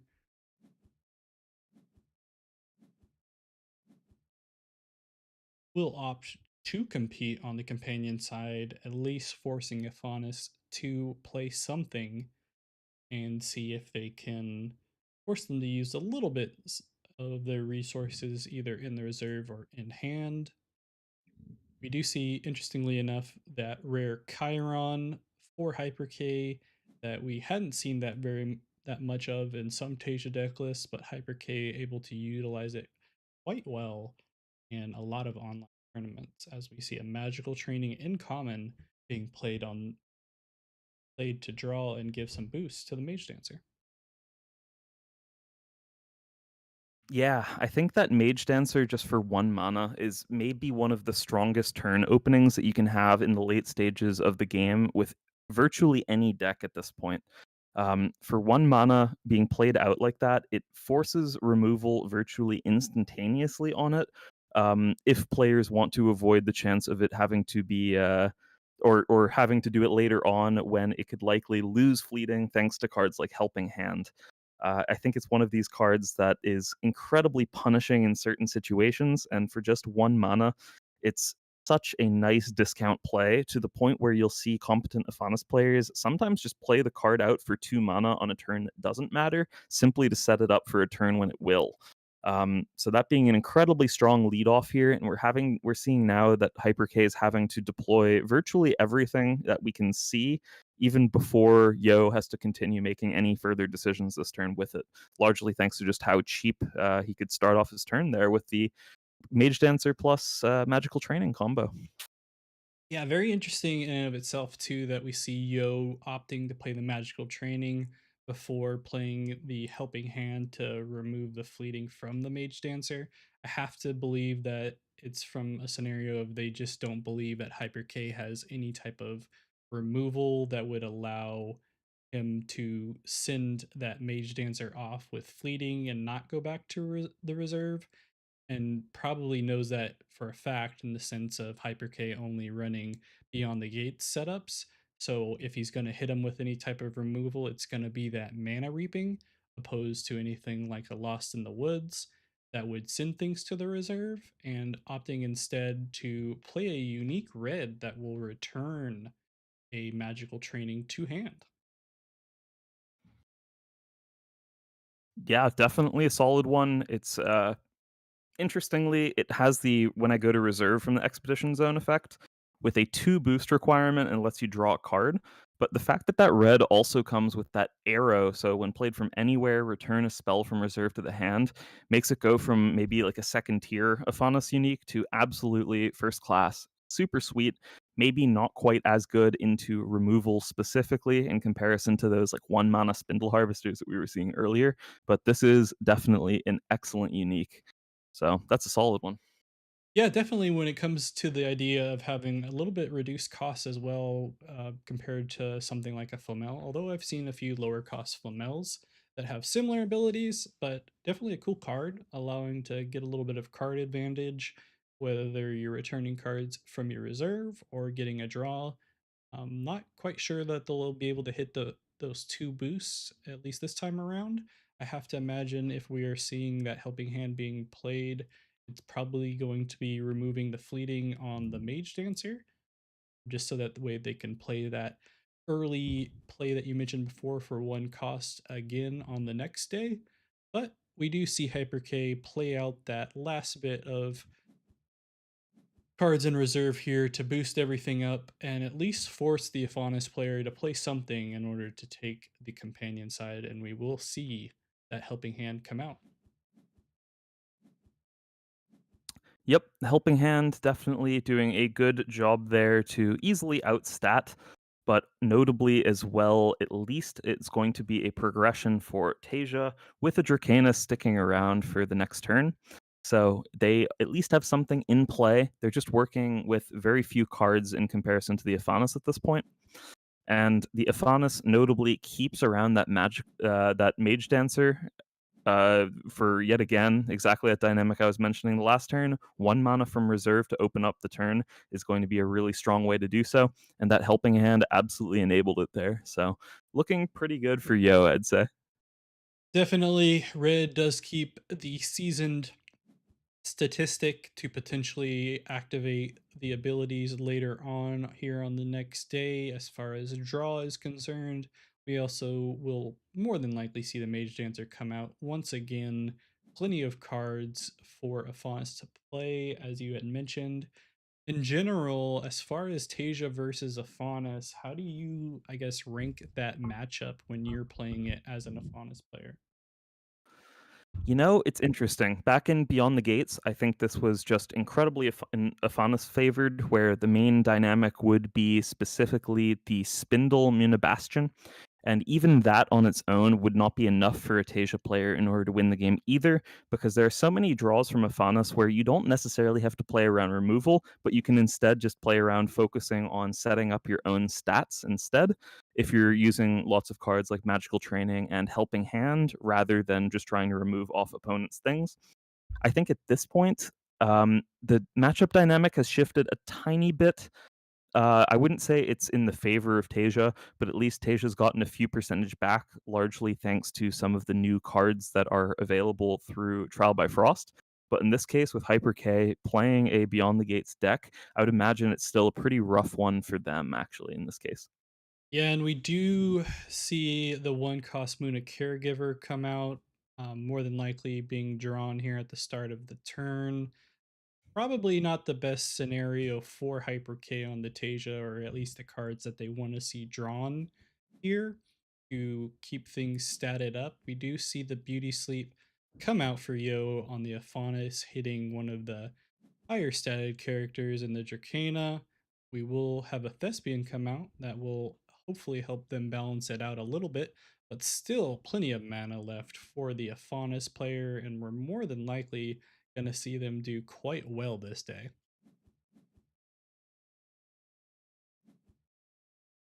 Get to see that unique red ability come into effect, being able to return that Beauty Sleep that would normally cost 3 from reserve, this time only costing 1, and going straight back to the reserve, getting plenty of boosts to their characters. Yo going ahead on the hero side, and sure, why not? And off you go, confirming everything and taking the GG for Yo.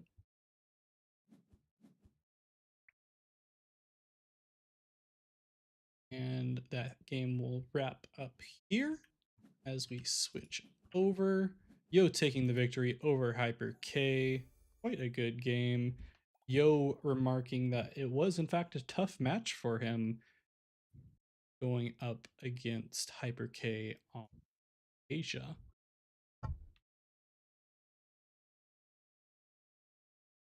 And yeah, I believe that was actually the last round four match. Nice. So, wrapping up round 4, going into round 5 of the KGB Unique Invitational. Getting things progressing along here. pretty much having at least one player guaranteed a spot into the top 8 here. And then we will get into a few more as we hit round 5 and 6. And then eventually the top 8. Yeah, definitely. After this round 5, it's going to be a short break. We've planned in at least a half-hour break between the group stage and the top 8 so that people can grab a bite to eat if need be while I sort out and make sure that the top 8 is all correct and all the standings are settled, that sort of thing. So we'll just be confirming those details in the meantime. But yeah, as it stands, looking like a super competitive event. And yeah, I'm impressed to see our first 3 players who reached 5 points. Those are going to be looks like Sabai as well as Dobby, Group A and then Group B, respectively. And then I believe, yeah, it's likely that El Wiwi will reach that as well. So pretty cool. Yep, and as you mentioned before, we also have Group C that is still quite even with only Fernico at 3 wins and 4 other players. No, Fernico and Nirvantaxis at 3, and then 3 other players at 2. So we may run into that tiebreaker that you mentioned before to determine who makes it out of Group C at the end of the day. So that'll be fun.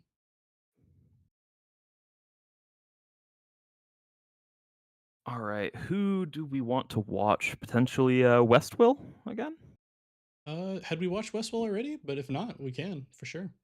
I don't remember It's seeing it. true. I'm just trying to figure out at this point who we haven't seen. Yeah, who hasn't had a chance to shine? Oh, Gammonite, perhaps. Okay, yeah, I'm done with that. Yeah, I'll get you that table. Once again, thanks for everyone that has been watching the stream. It's been quite fun getting to see these heroes that have may not have been played as much, some new deck lists for new cards from Trial by Frost and whatnot. Be sure to stick around after we finish this round robin and we get into the top 8. We'll have a little bit of a break in between, so just set that alarm for yourself and we'll get to watch some top 8 action after we finish here. Yeah, so this game that I've linked you just now, it has been lightning fast so far. We are now getting into day 4 only, and Gamma Knight is not quite adjacent, but just has one expedition between hero and companion at this point. Playing against Sigismar is the Navenka player. Yep, and we do see a unique Amelia Earhart coming from the Sigismar, where you can pay 1. If you do, create an Ordis recruit token in your other expedition. So nothing too crazy there, but putting out some decent stats, and it is from anywhere. So you do have a 2/3/3 Amelia Earhart that will allow things to go there. And did they just tiny jail themselves? That looked painful. Uh, was that intentional? I don't know. I think it's possible at this point they were realizing that they couldn't win. Okay, so yeah, they just let it go. Shout out to Elsa. Anyway, Gamma Knight going all out as he does on that Navenka so often just to get things done as quick as possible before his opponent can catch up, which is very interesting to see, especially playing up against a Sigismar that can also go fairly quick themselves.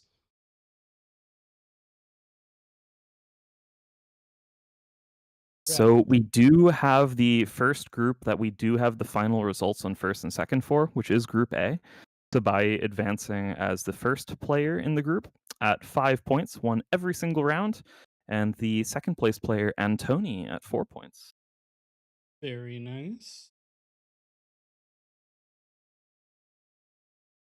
Here, as we pull Um, something.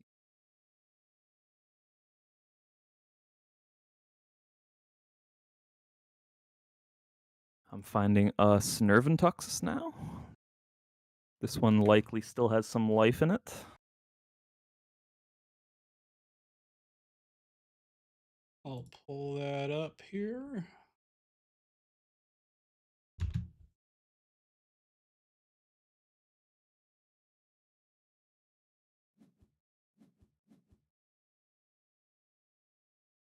We do have another Navenka player here, this time running a Snowball Commando and a Cojo with a unique spy that just straight up sabotages, and from hand you can discard a mana orb to have itself gain a boost. Two boosts rather.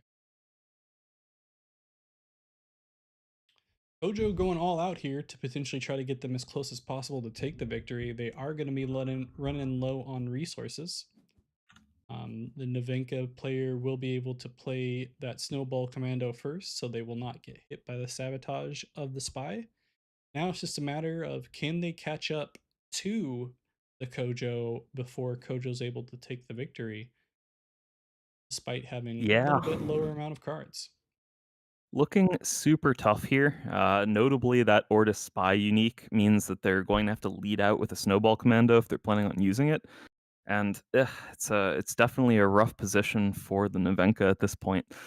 There's oftentimes, especially in the early game, some opportunities to cheese expeditions and get some additional benefit off that hero ability to stall things. But at this point, advancing on any of the different region types could be enough to get Cojo a win, given that they are on the hero side on on a forest mountain tile, and on the companion side a water tile. So they get full flexibility with their stat lines here. Yeah, especially with that Snowball Commando running 0 stats in Forest, not going to be helpful on the hero side, so goes ahead and throws it on the companion side. Some more resources for the Kojo player playing the Haven, planning on getting both of those characters out. Potentially, nope, they won't be, but 5 costs. But either way, they can run the Pathfinder and that mana We haven't eruption. we haven't seen switched, by the way. Just realizing. Oh, really? All right, haha. Too bad.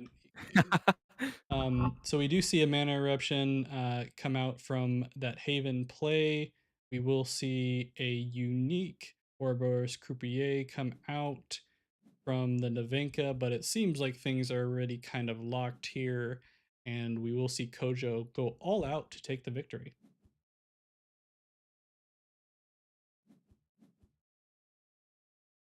Yeah, Mana Eruption, just at that discount cost that it does have in these later stages of the game, it can't really beat that in terms of removal. That is just gone. And yeah, with that, Sea Curls does take a win over Nerventuxus, and I have a feeling that's going to create some interesting tiebreakers in this group. Yes, indeed. Let me go there. So with that, it looks like Irvin Toxis was previously at 3 wins, correct? So yeah, it's just making Group C more and more interesting at this point. Yes, indeed. And seeing how that's gonna pan out at the end of the day. We'll have to give you some time to figure that out potentially. Um, Yeah, we're gonna have to use that built-in time between the group stage and the top 8 for me to figure this out, but should be pretty good, and I'm excited to come back with some exact details about what goes on as far as the tiebreakers. nice. Let's see here. Does look like things are panning out a little bit in general for who's gonna take which group. Looks like Group A is pretty much finalized with Tony with 4 wins and Sabai with 5. Mm, Group B, Dobby with 5 wins, and I'm not sure if any of those other 2-win players might be able to catch up to Gamma Knight or not. Um, like we mentioned, Group C is fairly even for everyone that's watching, so we'll have to see how the tiebreakers pan out there. And Group D having El Wiwi take it with potentially Westwill. We'll have to see. Yeah, could be interesting. It does look like Gammonite there. That should be their 4th point, meaning that they should be a guaranteed 2nd place in the group for Group B, so they will be advancing as well. Nice. I'll actually see if I can pull this up for everyone that's watching so that we can have you guys be able to tell a little bit here. It won't be perfect on the screen, but you'll be able to see what's going down a little bit.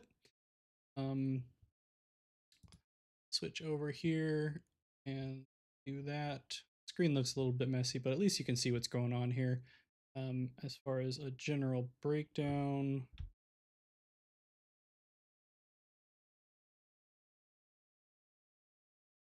see things a little bit, may not be a deal here. Unfortunately, this was not made for this setup here. The one group you're not being able to see here is Group A, which has Antoni and Sabai with the advancement at 5 and 4 wins respectively. The rest of them, you can kind of see what's going on a little bit. As far as the options, Group C, like we mentioned, a lot of ties going on here in deciding who's going to advance. Yeah, it's true. It's been sort of a brutal battle there with some of these top players taking early leads in the group and then falling to the next player who then wins a couple rounds and then falls to someone else themselves. So it's been that one's definitely a slugfest. The other's a bit more clear, at least with the guaranteed winners of the group. Indeed. Only gonna have to worry about the tiebreaker this one time around.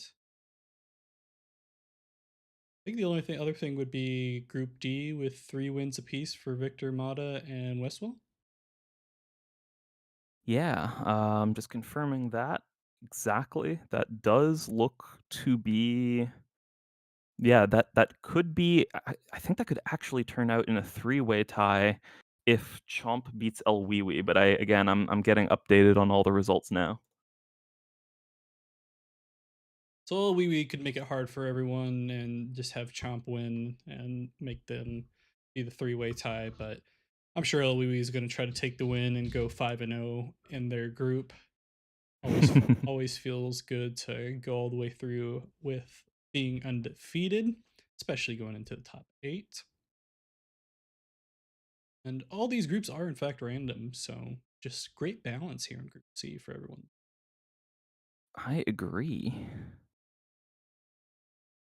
Oh, and I believe that Group C has now Frenico at 4 points. They are likely locked, I believe. Yeah, and in chat, Victor Mata is saying that LWE did in fact win.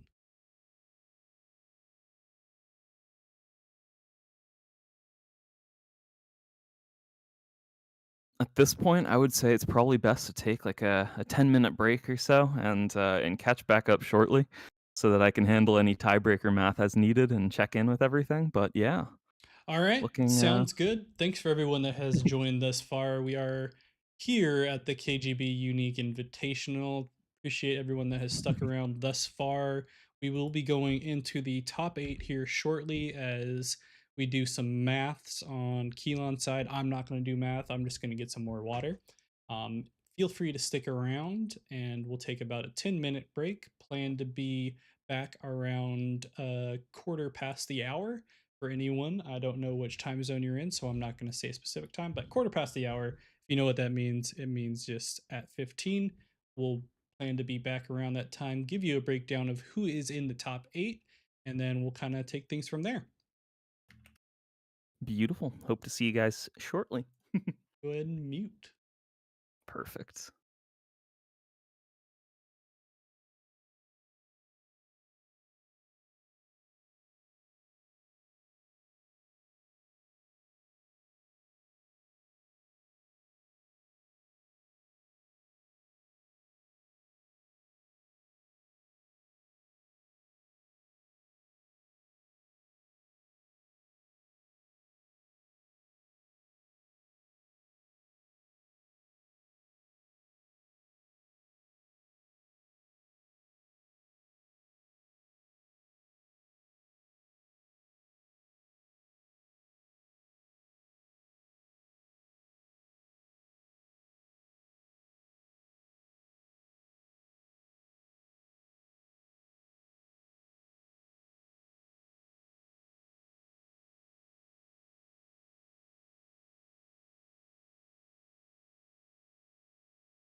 Hello, everyone.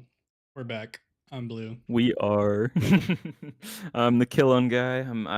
I'm happy to announce that with some math having been done, yeah, we've reached our final top 8. Indeed, we have some counting, some just reading, and all that other good stuff to decide who is in fact in the top 8. If you want to break it down for us. Yeah, absolutely. So we had some interesting tiebreaker math from Group C and Group D. But Group A and Group B were both relatively simple. With the winner of Group A, we had 5 wins, undefeated. That was Sabai from Team Agite, with Anthony as runner-up, having won 4 of his games. Then Group B, we have Dobby or Dobby to Lobby as the winner, with Team After Use Gamma Knight as runner-up. And then where we get a little bit more complicated, less so in the winner for Group C. Frenico took it with 4 wins, but then we did indeed have a interesting tiebreaker scenario where we had to do some math between Sea Curls and Nerventuxus. And Nerventuxus barely managed to edge out Sea Curls on the converted, not or the total mana cost in their deck, with having a total of 178 versus 156. So Nerventuxus was runner up there, barely taking down Sea Curls for that slot. Then at Group D, we had Team Agite's Elwiwi as the winner with 5 wins, undefeated. And then the tiebreaker there came down to Westwill against Victor Motta. Interestingly, both players playing Sigismar. And one of the things that was integral to the very small difference between these two was the choice of playing Grand Endeavor over the Monolith for Westwill. So Westwill barely managed to edge out Victor Motta as well. So yeah, that is our top 8. We have Frenico, Nerventuxus, Elwiwi, Westwill, Dobby, Gamma Knight, and Sabai Antoni. Very nice. Switch back over. Everyone able to see a little bit there for the top 8 breakdown. I am like have the matchups posted to the Discord in general. I will also see. I'm gonna go ahead and post a link of the stream saying that we'll be starting soon as far as the matchups are concerned. What time did you have everything ready to go for everyone? We should be starting everything with the top 8 in 15 minutes, and then we should be playing straight through to the end of the event. So that'll be it.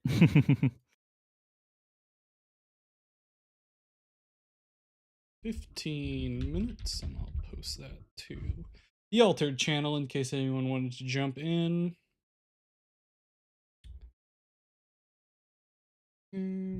There. But yeah, interesting as far as what we have for new folks and for everyone that is still watching and didn't run away or take a break. We will have the players in the top 8 the opportunity to switch their decks if they choose to, which will be That interesting. is correct. Yeah, the whole idea of this tiebreaker was twofold. One, I believe I mentioned earlier, there has been some issues with tiebreakers running tournaments through BGA directly, where in some cases it was basing a lot of things on opponents' elo. And the problem this could create for group stages is that if you go into a group with the lowest elo, your opponents will simply have a lower average elo than you because you went in with an account with very low elo at the end of the day. So that tiebreaker doesn't really work as intended.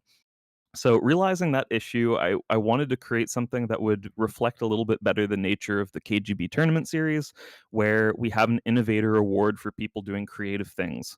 And in a lot of cases, creative things have just been a lot more expensive than some of the stronger decks that we've seen in general, with really, really low average mana costs of cards in the decks. Tons of one cost spells, tons of one cost characters, that sort of thing. And in a lot of cases, it's nice to be able to reward some people playing some larger stuff. So, having given the details for the event in advance, it's sort of an even playing field with knowing that, with the exception that some people were last minute replacements for other players. So, had a little bit less time to potentially innovate a deck choice for that with. But at the same time, I also want people to have the opportunity to, after the group stage, after they've cooked their thing that should be really good for those specific tiebreakers, be able to switch back to whatever they would ideally be playing to try to crush a top 8 then, or change for the expected metagame. The tournament series that we had leading up to this to qualify for it, we had more standard events, but we also had the rare tier of events that we were running with some different rule sets. And one of the ones I actually really liked for that, although many people didn't take advantage of the option, I allowed players to change their deck between rounds. And I think that that's actually potentially a pretty healthy way of playing Altered on BGA, because it has been a dynamic where everyone does virtually always have access to their opponent's deck lists. And I like the idea of being able to change around and potentially, if you know a player, say, Fernico is really strong at Tasia, maybe you can choose something to take down his Tasia list a little bit. And then maybe he, meanwhile, metagames against you and then plays something different. I think that's an interesting game and had some good success to it. So that's why we're giving players the opportunity to change now if they want to, but this is their last opportunity to change decks if they so choose. Yep. So they'll be able to change it going into the top 8, but they will not be able to change it during the top 8. They'll have to maintain it all the way through, correct? Exactly. They will have to play this deck that they choose right now, the entirety of the top 8. You got it. Sounds good, and it is a fun way to do things. Big fan of that. I'd also be interested at some point be to see if we have like some types of tournaments or things where people can bring in multiple deck lists as a whole, and then in matchups having your opponent ban a deck from you kind of thing. Mhm. And that way they can try to force play one of their own or having another person do theirs. And it also could give kind of like a benefit for seeding in the tournament, so you can Mhm. decide what to ban first or second overall, and seeing how you can match up into folks. Reminds me of like old Hearthstone tournaments back in the day when you had multiple decks and you had to play through against your opponent. That, as far as that's concerned, not sure if Yeah, anyone it's true. played I Hearthstone or mean, not. I played a little bit of Hearthstone back in the day, and I remember that is absolutely a deck dynamic there, with the bans of specific characters, and then choosing different characters into other expected ones. But I think personally, a lot of people have a hard time with the idea of showing up to an event of Altered and the main deck that they want to play just not being allowed to play it because other people said, "No, I don't want to deal with that." It would be nice to be able to say, "No, I am bringing my Toxic Waru list, and you will have to play against it." Like, I get that dynamic too, but I like there being some flexibility, at least in some stages, to sort of metagame and choose a different thing for a different scenario. I think that adds a couple extra little layers to it. So Yeah. yeah, should be fun. We'll see if anyone actually does choose to swap decks. I know some people are talking about it at least, but yeah, we'll see shortly. Yeah, they could just be psyching everybody out. Oh, I'm definitely gonna play, I don't know, Aurak right now. I'm gonna do it. I swear. And then they just play the same thing that they did to get in. But either way, should be fun. Appreciate everyone that has either stayed around or jumped back in. I did post on the Alter Discord, so hopefully we get some new folks jumping in here overall. Anything else we want to talk about before we wait on the top 8 matches to begin? Yeah, I mean, I'm loving the different diversity in decks that we're seeing in general. I think we had from the group stage players at least what they were playing in the group stage. We definitely had Aonas, both Anthony and Dobby making extensive use of it. Gamma Knight on the classic Nevenka, Nervan Tuxus on a less classic Nevenka, playing Lyra Festival even. Then Westwill and Sabai, I believe, both on Sigismar. Maybe I could be wrong about that. I should look back over to confirm 100%, but I believe they're both on Sigismar. El Wiwi, I'm assuming is on Fen. I've never seen El Wiwi play anything else. They are a Fen master, so I would assume that's the case. And Fernico on Tasia, so that's pretty cool. Reasonably diverse still, which is what you want to see for sure. That's super cool. But also notably, there's a ton of different teams that are still represented, which is super cool. Team Agite coming out, I believe, on top at the moment with two different players who made the top 8 here between Sabai and El Wiwi. AQZ for Nico is there, and then Gamma Knight from After You. So cool seeing Brazil, France, and global people, I guess, and these competitive teams doing good work. Yeah, for sure. Bunch of different time zones, everyone jumping in from a variety of different setups. It is the weekend, so it's always a good time to be able to play the game and not have to worry about other things, especially if you're waking up early and or later than usual. What time is it over in like Central European time right now? We got 9 hours from me. 6:30 p.m. Yeah. 6:30 p.m. Only 9:30 for me. The sun is barely still coming up and it's already going to start coming down on you guys over there. But yeah, quite interesting. Like you mentioned, quite a few teams still available to potentially take the title. Still interested to see if any of the ones that never venture away from their favorite heroes are going to pull out a random deck to see if they can take the top eight with it. Um, Not betting on it entirely for the majority of the top eight, but should be fun to see if someone or one or two folks can pull out something different and maybe see some Axiom heroes to try to make it through the top 8. It feels like, of the factions in general that are not being used very much, it feels like after the Trace saying goodbye to Haven and whatnot, that we're not seeing very much in the Axiom realm of things. I think the most we see now is people trying to make, Sierra work more than anything. Hmm. Hmm. So, uh, that would be something cool, I think, overall, if someone was able to pull in any of the 3 Axiom heroes to try to take the overall tournament now that they've made the top 8. Yeah, that's true. I mean, I'm sort of terrified of Axiom, honestly. I know that there's a couple people out there who have had some sweet builds cooking for things like Traced and Sierra both.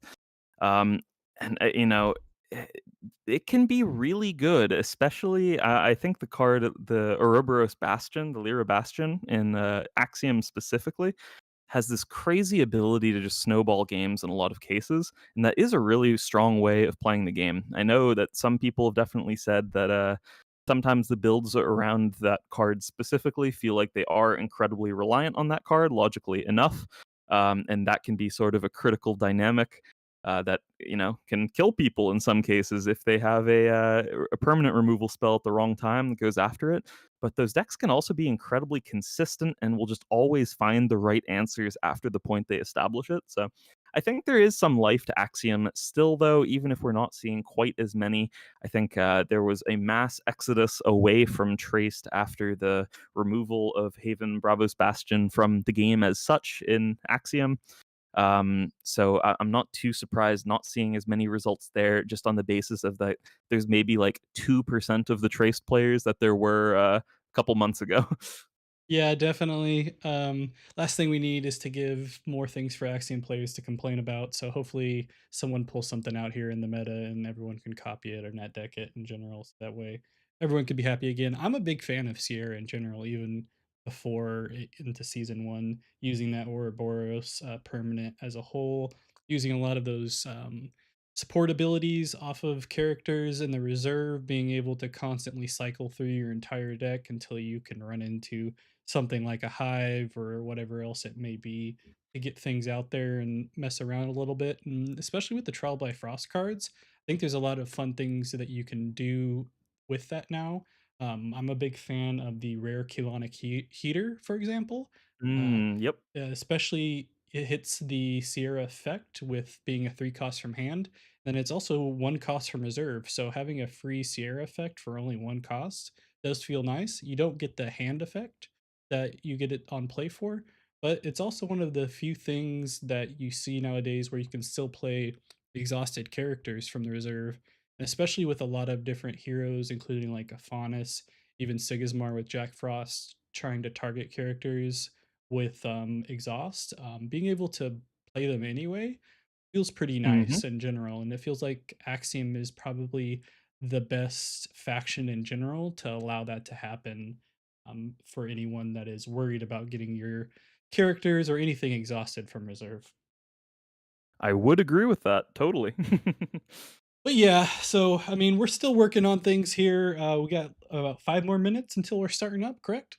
You got it. We should be starting pretty soon. Yep. Nice. So, working on 5 minutes. Thanks for everyone that has been joining on. We're just kind of talking a little bit about current things with the tournament and the meta in general. As you can tell, A lot of stuff still in action to happen for this tournament. Top eight will be best of one, as we have already mentioned, until we reach the finals being best of three. Players have the option to switch their deck lists from the group stage to the top eight, but then they have to keep it all the way through. Knowing you and how you've played a bunch of online tournaments, if you would have made the Mhm. top eight, would you have switched the deck list? Um, Actually, there's a possibility. I think I likely would have, in the group stage rounds, I think I probably chances are I would have stayed on the same hero at this point. I Okay. likely just would have been playing a deck that had a little bit higher mana cost because there was a very high chance based on how groups work in that sort of format that they would go to tiebreakers. So I think there's definitely some use there for that. But I think that like even then being able to go down to a deck that has, say, two copies of Small Step Giant Leap in the top eight can actually be sort of a good decision in some cases there. Or make some minor adjustments. For me personally, at this point, I have a ton of reps in the new, or not a ton. I have a decent amount of reps in the new set, with one hero in a bunch of different versions. So for me personally, I would have been staying on the same hero, probably just playing a slightly different version. That's what I'd say.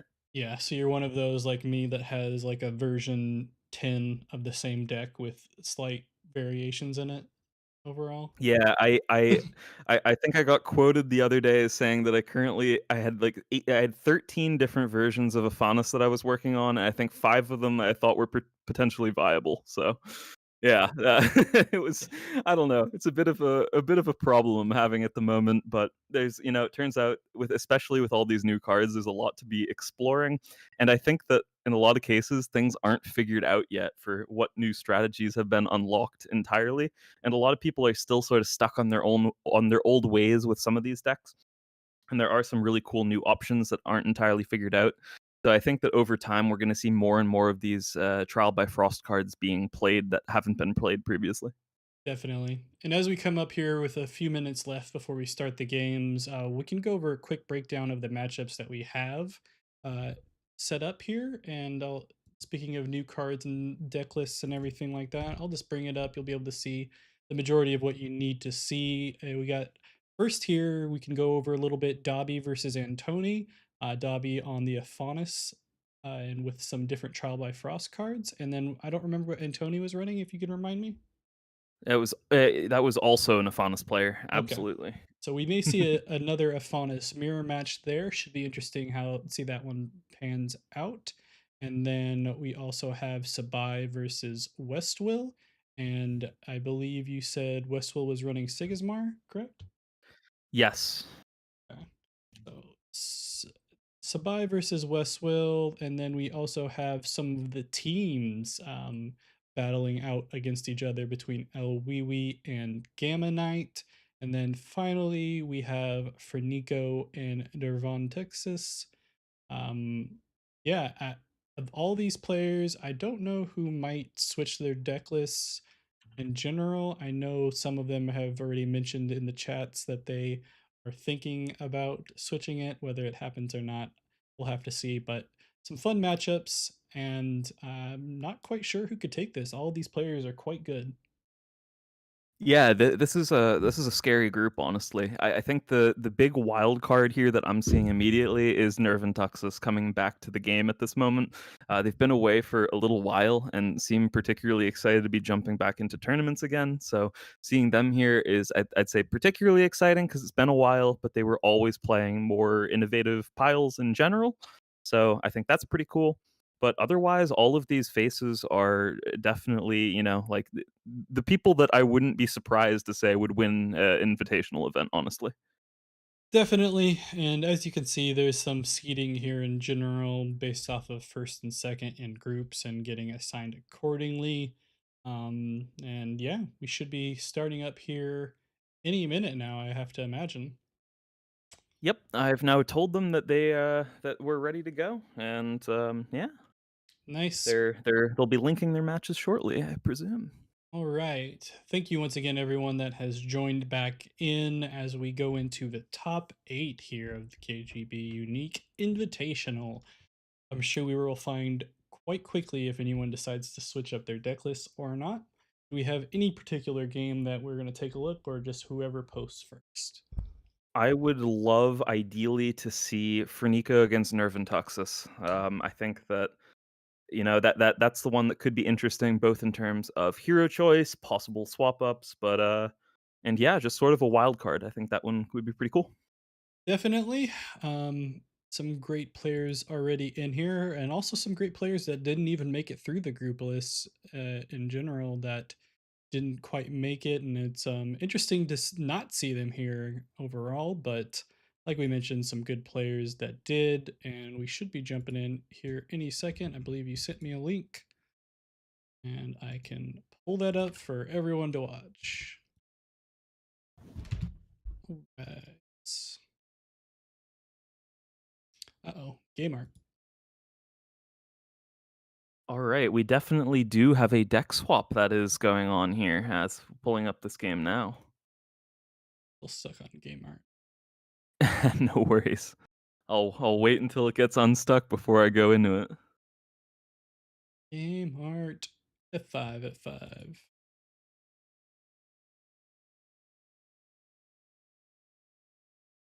There we go. I'll switch over for everyone to take a look. We have a Nirvan Toxis on the Navenka as previously set up, but for Nico on the Cojo. Yeah, that's an unexpected swap up for Nico being known for their Tasia play in general, but also played Tasia during the group stages of this event. But we have been seeing them in the past couple weeks trying out some Bravos heroes, so cool to see what their new testing is going to show off here. Turn one going actually looks to be in favor of Kojo. Didn't expect the second one, the second play there from them, but definitely makes sense. Hathor being played out from Nervin Tuxus gets an advance, but it's a double advance from Cojo, and it's about to be Cojo leading off for turn two and having a Buddha around as well.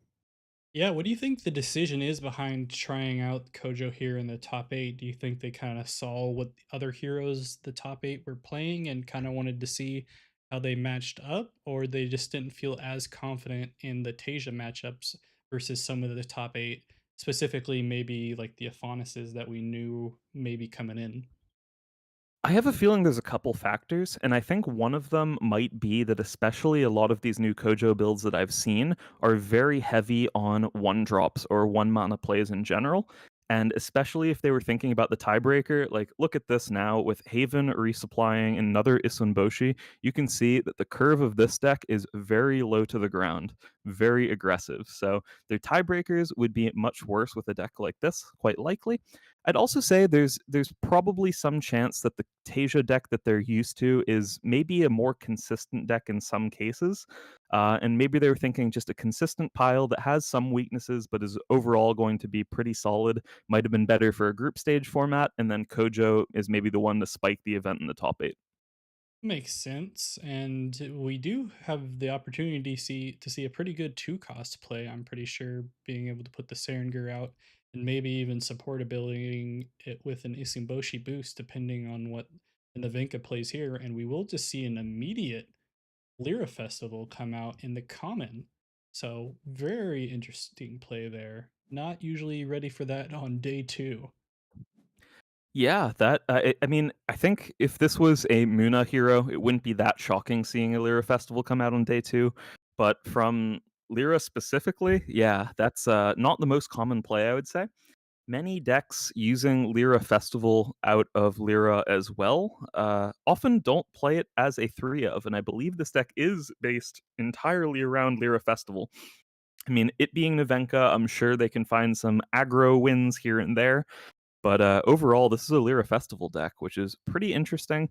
And it is going to force removal, quite likely, from Frenico to come pretty quickly. But yeah, this could be a scary one, depending on what cards they have access to.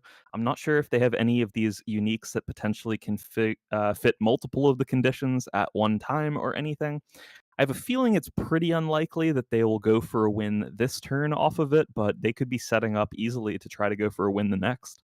Yeah, definitely. It seems unlikely. I mean, technically, it is possible with the Lear Festival being usually the highest cost thing you have to play to hit that win condition. But we'll have to see what they have planned here. Whatever they do, they should try to do it soon, as after getting that advance, Fernico is looking in a good spot to potentially just take this game fairly quickly if they can find the right cards. Yeah, Ouroboros Inkcaster, solid play in general, I think, starting out the turn. I think that's going to give them a little bit more flexibility with how they want to handle this, especially being able to see this intimidation now. So that is the at least the nice thing from Nevenka is they're likely to still have options going into the next turn. But at this point, it's pretty clear that they shouldn't be relying purely on this one Lyra festival, given that it could be sent back to hand at a moment's notice.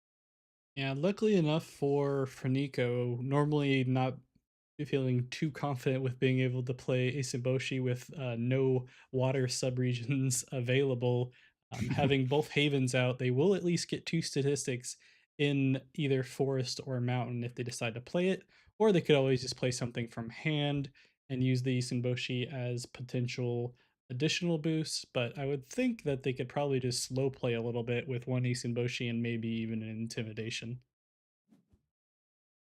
Yeah, I think it's really nice just having these one mana plays here. You do get to force the opponent to commit before you have to commit to removing. I think the worry might be if they don't have another removal spell potentially sitting in hand, that if they just leave it sitting here in their reserve, that it will be vulnerable to a potential sabotage from something like a Tanuki, for example.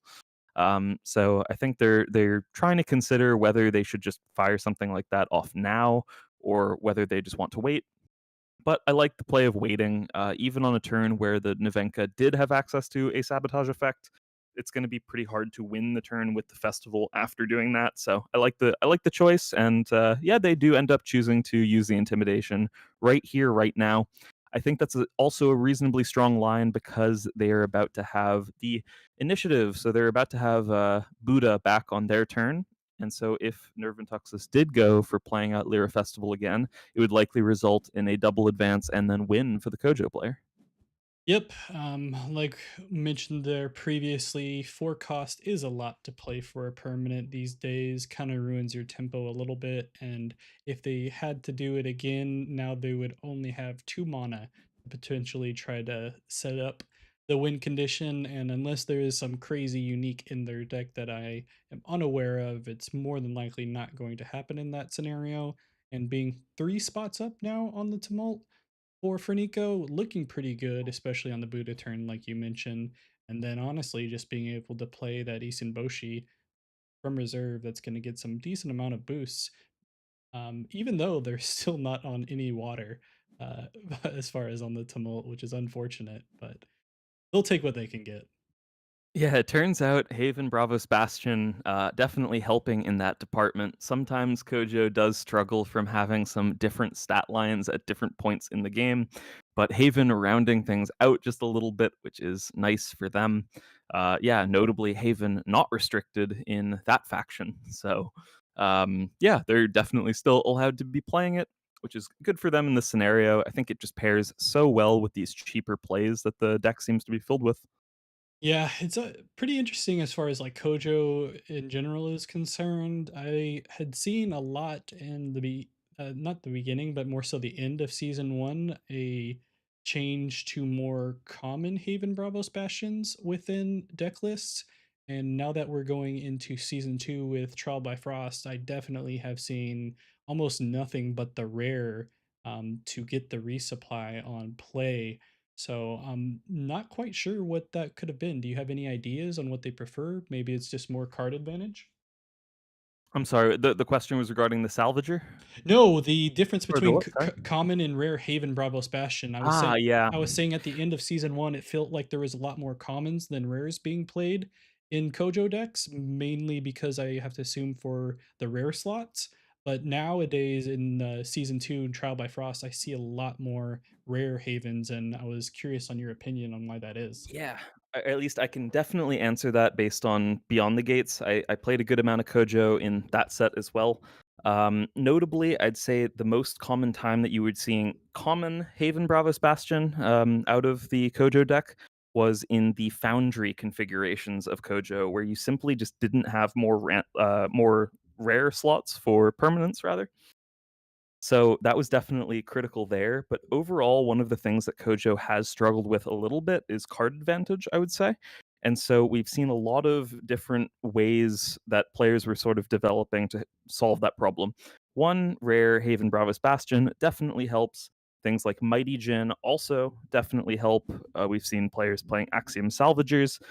I was a big fan of unique Axiom Salvagers just as card advantage engines. And we also started seeing a lot of physical trainings all just to round out those sort of dynamics. At this point, I do think Haven Bravos Bastion is maybe a little bit less necessary to the deck than it was beforehand. Haven Sarengar making the biggest difference there, I would say personally. But honestly, I'm less of a Kojo expert than someone like Freeloader, so maybe I should get back to you after chatting with him on that. Yeah, an interesting last day there, though. In general, we get to see the rare rallying cry and the out of faction come out from the Navenka player to take off the sleep from the Ouroboros trickster that was hit by the Sandman that got boosts, and then make it anchored as is possible for the rare rallying call that is the same as it is in the Ordis. So quite a fun play there, able to help them advance a little bit, but Renico's still able to get adjacent at this point and looking pretty good with having two characters in reserve to be able to be played and get those boosts from the Havens. Yeah, I think the other hard dynamic at this point is what we saw from the Lyra Festival earlier that got returned to the Navenka's hand. It's the common Lyra Festival, which draws a card but doesn't give one of these condition effects to anything. So oftentimes we've seen from Lyra Festival strategies using that to either give a character sleeping in some cases to either stall or just to be able to fulfill a third condition at this point. With the Sandman getting played out again here, having fleeting, if it was, if there was any chance to potentially give either anchored or asleep to other characters, I would think, hey, maybe there's a chance of actually like winning the game this turn with it. But as it stands, it looks like the game plan is going to have to be to stall, and I think that's a pretty dangerous one. Yeah, especially now that we saw the Sandman come out on the companion side, having zero forest stat, but having that good water stat in general to help with the block. We pretty much know it's a situation of we can't allow one more advance, so things may be going bad. We do see that a second intimidation come out to remove that big statted trickster off of the field, and we'll have to see if there's anything else here that Nirvantoxis has that's going to be able to stop that really big Mighty Jin that's probably coming out here on Fernico's next turn. And I don't know if they have it unless they have a one cost play that they can use to potentially run into the Twinkle Twinkle for another turn after this. But they are taking their time to figure out what they can do. Yeah, it's interesting. I think, yeah, as you mentioned, it might have to be another Twinkle Twinkle specifically. Both of these cards from Kojo from reserve currently threatening to be able to win the game through that trickster that just got returned to the hand. So that's looking super strong. But yeah, I'm wondering what there might be still. It could be, if there's like a one mana spell of some variety from the Navenka, they might be thinking, okay, what they have to do is instead just play that and then sleep the next play. But no, it does seem the trickster comes out, so I think they're pretty reliant on having another Twinkle Twinkle here. Indeed, they'll have to hit the Mighty Jin here, and even if they are able to stop them this turn, it's probably not going to look too great for the next turn, as they would have so many stats out there on the hero side, and they would need to stop them, set it up here, and they're going to go ahead and use a Rallying Cry to get a boost, but it's not going to be enough, and we'll see Fernico take it on the Kojo. Yes, indeed. Hey, tough battle there. Yeah, rough. Definitely running into potential multiple removal spells with the Lyra Festival strategy. But yeah, congrats to Fernico, and cool to see someone making use of the deck swap there and having some success with it. And I Yeah, have heard in the background, apparently, I believe they chose to pick the Cojo here on the basis of thinking that this matchup would be good specifically. So, I see. yeah, makes sense. Yeah, and we did see there in the chat for everyone that couldn't see it, Nirvana Texas had a small step in hand trying to get that double advance there that turn and hopefully take the game on the following day. So would have been Oh, what a a build. yeah, would have been Lyra fun. Festival and Small Step. That's crazy. All right, that's pretty cool though. Yeah, so it would have been fun to see, but either way, we have Ferniko hanging on there, preventing the small step victory from the Navenka player. Either way, fun to have Navenka and Nirvantoxis that you mentioned, kind of the old player coming back that's taken a break and be able to make the top 8. Definitely. Super cool. Congrats on the top 8 finish. That's super respectable, especially with a really creative build. So, super sweet. I've Yeah. linked you over now, Blue, another match that's going on. That doesn't have too long left on it, but there is one interesting thing as well, which is that Westwill has swapped off of Sigismar and brought Traced. Yep, going on to that Keylon cylinder build that we have seen at some point in the early days of season 2. Be curious to see how Westwill has adapted it.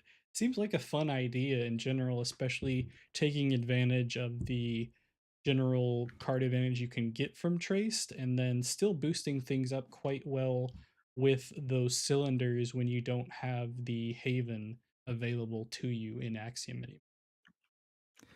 Definitely. Yeah, I'm wondering what else it might be featuring in this build. I believe I actually ran into it on ladder last night, so they were definitely prepping to, or Westwill is definitely prepping for this event, or getting some last minute reps in with it. So happy to see them actually bringing it out here, and it looks like it's been doing reasonably well in this game.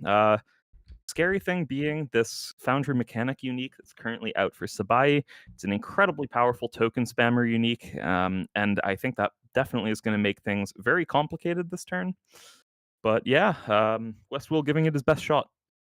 Yep, gotta love the token spammers, especially the ones at 1 cost. Even with little stats themselves, they still can put things out in general. And yeah, I mean, the fun thing, at least with these rare Keylon cylinders, is that you can just add those boosts whenever you decide to exhaust them, and it's not just based off of the next card or next character played, as is the common setup.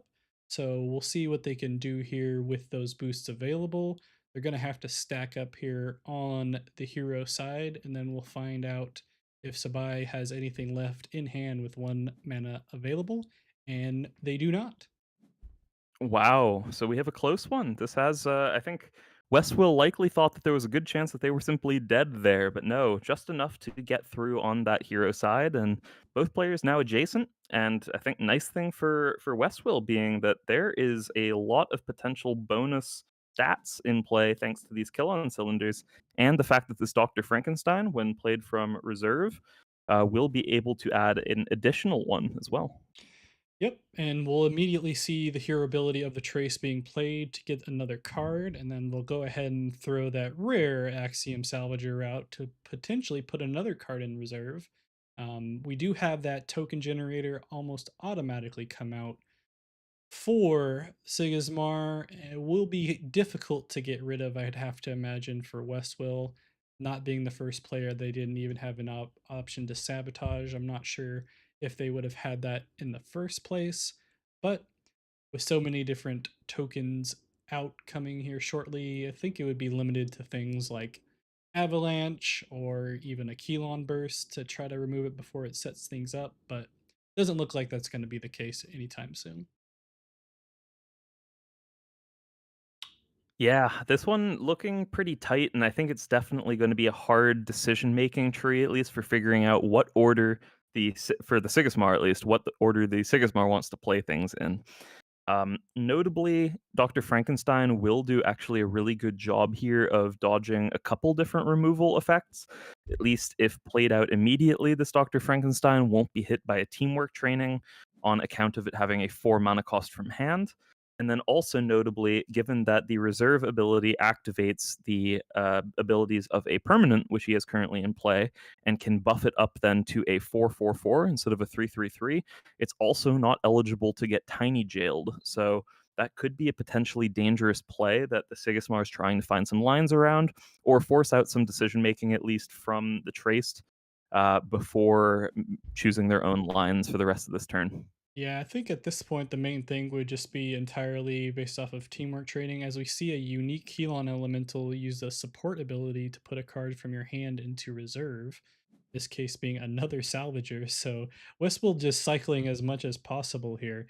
And we'll have to see what the Sigismar is doing. Both players seeming to try to play as little as possible to be the last person to play this day and try to edge things out this time before going into a tiebreaker potentially. Should be fun to see. I'm not sure if Sabai is going to be running things like a sticky note seal to remove the Dr. Frankenstein, for example. But we'll have to see what's going on. And we do see an avalanche come out, like I mentioned earlier. Avalanche kind of huge here. Presumably, it's getting rid of that token spammer, almost certainly. I would assume it's also the Ordis recruit token. Oh no, oh yeah, it's the rare avalanche. My goodness, I'm Yeah. not used to seeing that one personally. But yeah, that one looking really good here. Able to get rid of most of the actual characters from the board, and currently looking ahead thanks to these two Axiom salvagers on that companion side. And with Dr. Frankenstein coming out now, it turns out it's Westwill on Traced who's threatening the double advance, and Sabai having to catch up. Yeah, quite that rare avalanche. Some of these new removal spells that are available in Trial by Frost actually helping quite a lot with these token-based decks and being able to remove things, or even cards that have zero stats, like you see in Lyra and a variety of other out of faction cards. Being able to remove a lot of things all at once and not having to pay quite as much as you did when the only thing that seemed to be available was Kraken's Wrath, right? So Hmm. Yeah, notably that sticky note seal's just at common, really nice there to eat away that Dr. Frankenstein. And this now going to the tiebreaker, I think this is really, really close. The one leg up for Sigismar being that they will have a Ordis Trooper. They currently have the only character that we know about. Leg up for Westwill being that they have multiple permanents hanging out there in play that can give a couple additional stats, and the fact that that traced hero ability is live means that they might be able to dig a little bit further. I wonder whether they will be able to activate this Icebound Peak, though, that they ended up playing here. That worries me a little bit because, it could very well be that they won't ever be able to get enough fleeting characters in play for that to be a relevant play. But Ada Lovelace now coming out is definitely the sort of thing that could allow that to happen. for sure. I was kind of curious on why he'd played that initially, as far as the permanent's concerned, and trying to get those fleeting characters, but it definitely makes more sense now after seeing that Ada Lovelace, as we basically just see Sabai put things out as much as possible. Seems like all they have is stats. We will see a resupply come in, but unfortunately, it does not hit another character, which I think is what Westwill was looking for. And we will see that last Sandman come out to hit the Ada Lovelace, and it's probably not looking ideal for Westwill at this point, unless they have something in hand that I'm not aware of. I agree. It's looking really tough, and it has to be something big, and it is not just these landmarks, not enough to get there. So Sabai taking it on the Sigismar, but my goodness, was that a close fought battle? Yeah, I definitely think it was the correct line by Westwill. Just had to hope that they hit something there on that resupply. But unfortunately, they did not. And we will see Sabai take the victory on the Sigismar. What a good game. Yeah, so we do have a round of four then. The remaining players being Dobby, who will be playing against Fernica, and then Sabai from Team Agite, who will be playing against El Wiwi. So team battle there in the semifinals. Very nice. So we are in the top four at this point. Thanks for everyone that has joined us either from the beginning or just now in the top eight to now top four.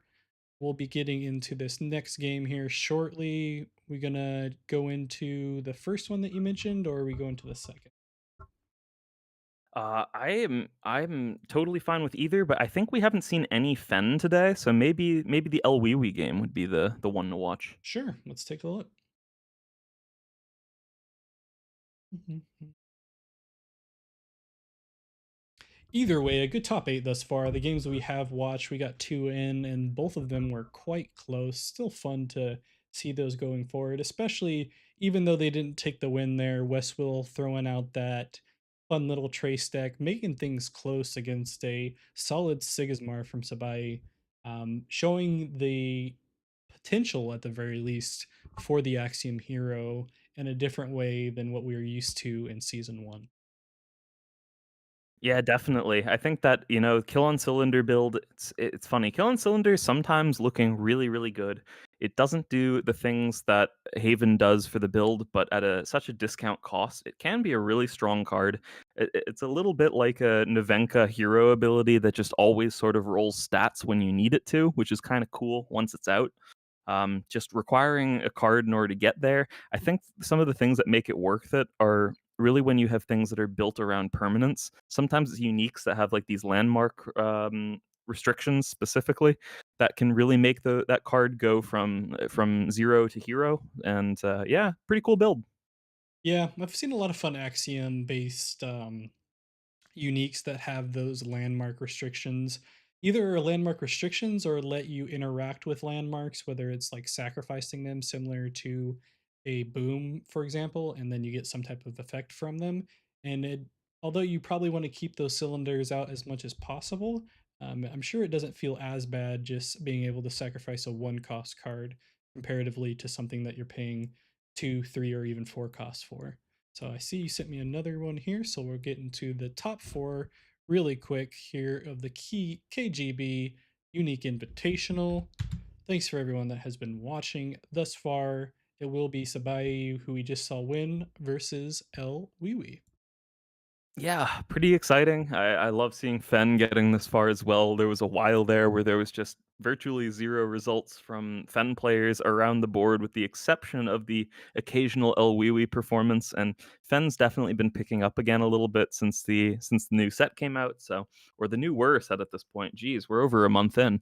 But regardless, definitely some cool new tools being used in the deck, and this is definitely one of them. We're seeing immediately coming out here, this Icebound Taiga. In this case, it is a concession of a double advance on the first turn for the Sigismar player. Um, but from a Fen's perspective, it's always going to be hard to contest a turn one setup from Sigismar. So I like the idea just setting up the Taiga pretty early on. Yep, and I'm sure the Sigismar is not complaining at this point, getting that double advance. I'm sure they wouldn't have minded. I've gotten a draw from the attorney, but they took what they can get. And unfortunately for Elwiwi on the Fin, they do see the off you go hit the reserve off of the resupply. But I'm sure they have something to potentially help make that work moving forward as we see a magical training being played. Yep, this is sort of the classic El game plan. I definitely quoted him at one point as saying the best Lyra card is the out of faction magical training, and Ouroboros Inkcaster and magical training is definitely one of the reasons to be playing this deck. Just starting to loop these, pick it back up. It's sort of like the Aonas game plan style, like build your own spindle harvesters, but without using unique slots, which is pretty cool. Definitely. We do see Sabai taking another double advance there, though. So whatever Elwiwi is planning on doing, they'll have to start doing it quick. The looping does, in fact, help, though, and we will see another card that will help loop a little bit with the sleight of hand, and seeing if they can make anything of it. As we have Sabai just putting constant stats on the board and in perfect spots, realistically. For example, with that Frog Prince and the Companion Zone.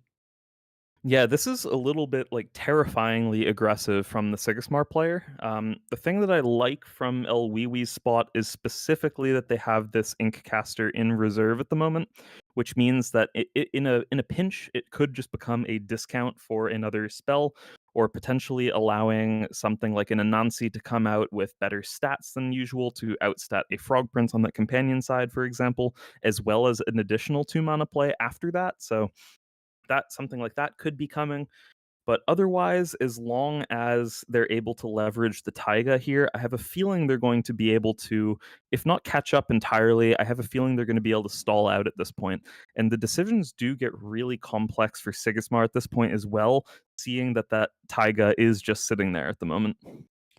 Yep, and so we'll see the Sigismar decide to slow play this as much as possible, playing that rallying cry and boosting up their hero side, trying to make it a little bit difficult for El to catch up on both sides and maybe even getting another 2-0 for the Sigismar here, depending on what El has available. But we do see that Anansi get sent to reserve for a reduced cost and be able to play things up here potentially on the next turn. Yeah, that's definitely pretty sweet. I'm wondering if they're looking to just threaten with that more so than actually play it this turn. It's interesting having to get rid of some cards from reserve in order to put the Anansi in reserve there, actually, which is pretty funny. It could also just be a situation where all that we're going to see this turn alone is this Anansi and that magical training getting played yet again and concede yet another expedition. But that might also be okay, especially if it gets any more resources out from the Sigismar, but it doesn't look to be doing so in this case. So I'm interested what we'll see for a 2 mana play here. And it's a unique. It is a unique Lyra Scald that has a reserve ability, but the important part here being the from hand ability lets you put a card from your hand in reserve.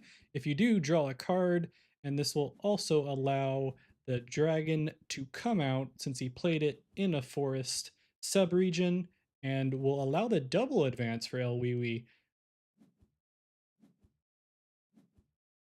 Yeah, that is definitely a scary turn and shows the power of that Taiga opener.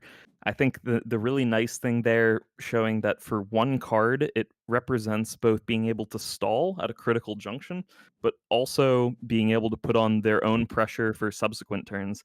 Leaving this Dragon Shade around is going to be such a nice asset for them to have, and it might just have to eat removal itself in order to make any progress on the companion side, but no, Sigismar going for the aggressive line, choosing to play out the Grand Endeavor, and says, "Race me, let's go." Yeah, now would be a good time for Elwiwi to take the double, and he's just gonna go ahead and spend the extra mana to take it out right away. And he's like, "Fine, I'll take a 1 for 1." Beautiful. That's a definitely a difficult one, and again, Sigismar showing why Grand Endeavor works so well in their hero, in that if a player chooses to do exactly what just happened and actually remove their problem permanent, they will at least lose an expedition for it. So that ended up a reasonable turn for Sigismar, all things considered, but I definitely agree with Elwiwi's line. Just get rid of it now, take your lumps, and have some better fighting potential for the subsequent turns. Yeah, and it makes sense too, because realistically, if they had not done that, they'd be looking at it this turn with if Sabai just took one advance and Elwiwi didn't win this turn, that they would just be losing on the following day, correct? So Mhm. Yep. we do see that unique Ozma come out that I believe we saw earlier in the group play that allows Sabai to just draw a card based off of its innate abilities, and we'll see what Elwiwi can do to go ahead and catch up. Yeah, this is a scary one. At this point, the cloth cocoon having been used already, resupplying another one, I don't think that's the card that you're looking for at this stage.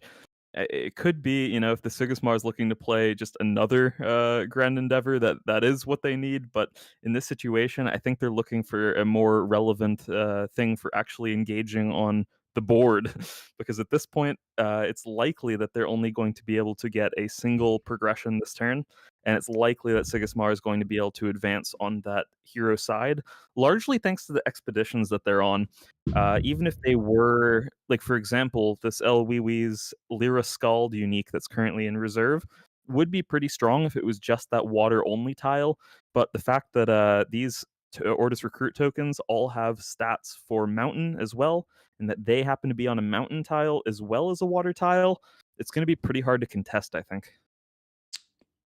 Indeed, it will. We do see a lot of banter going on in the chat between these two teammates. Probably have seen each other's decks quite a few different times, as well as their uniques. So fun to see that between two players that have played together before. It does look like both players will be trying to take a one for one advantage here. Um, we'll see if El Wiwi is able to pull something out and stop Sabai on the hero side while just taking an easier victory with some smaller characters on the companion side, as both players decide to play a little bit slower between rallying calls and the martingales. Yeah, definitely. Yeah, Off You Go coming out now. Interesting seeing that going after a character that does make me think there's likely an Anansi that's about to come down, or at least something else that would be able to contest, interestingly enough, which is a really nice play and is essentially just trying to force Wingspan or Sigismar and Wingspan here to either play another character or and be able completely unable to leverage a removal spell. And the interesting thing about this is that if there is no other character, one, they're likely for an Anansi to be able to take that expedition, and two, even if there is no Anansi for the Fen player, this essentially forces another character to be played from the Sigismar. So regardless as to whether or not they actually have it or not, oh, I love this line. Beautiful.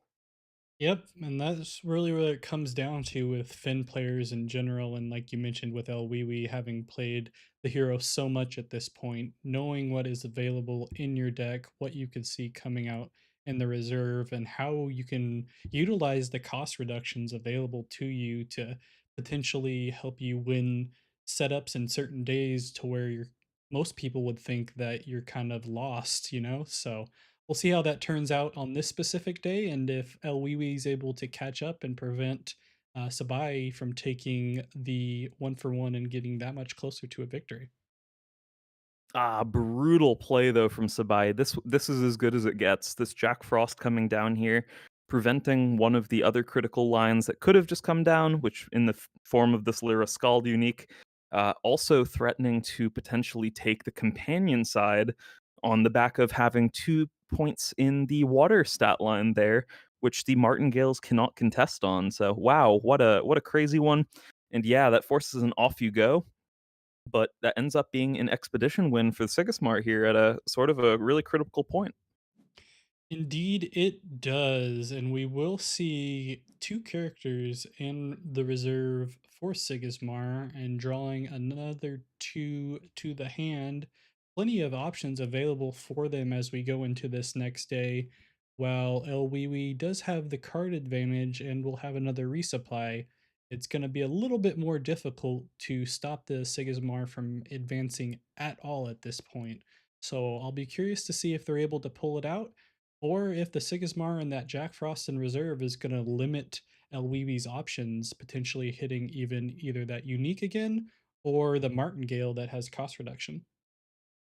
Yeah, that's a really good point that you mentioned with that Jack Frost still sticking around to potentially cause a problem for this turn. And yeah, if you're Elwee, the thing you want to be able to do this turn is play the Lyra Scald into the optimal expedition, but only after, doing a bunch of other little things, twiddling your thumbs a bit first to make sure it's going to be good when you do so. Notably, this Lyra Scald is at this point good in either expedition, actually, based on its stats that it has, but knowing which one it needs to be played in is going to be probably the critical piece this turn, and they're not going to be able to afford to wait whatsoever to do this. I could imagine it's entirely possible that Awiwi might start off the turn by discounting the next card they play with the Martingale and then just playing out the Lyra Scald, but it's an awkward spot overall. Yeah, especially since that'll require you to use a few of your resources to do so. We also haven't seen the at noon resupply coming out for Elwiwi quite yet, as we wait for Sabai to decide on mana for this turn. If they're going to go ahead and try to get 8 mana in total, or if they think that they can play everything that they drew on this most recent day from in hand and see what they can have moving forward. I'm not sure what the Ozma. Okay, so they're not going to utilize the support effect of the Ozma. I was checking to see if there was anything fun they could have done there. Um, More than likely not going to reduce a bureaucrat this afternoon, but I guess technically it is possible. Sigismar do use quite a few bureaucrat characters if that was an option, but either way, Yeah, there's a world where that could discount something like an Ordis attorney, especially if you're trying to play it onto that forest expedition. Even it would have better stats at that point than the Ozma, but Yeah, it's unlikely. We'll see. It's a potentially viable line, or it's something worth noting if you're trying to figure out, can I ever win in a specific spot? Make sure you check your support abilities.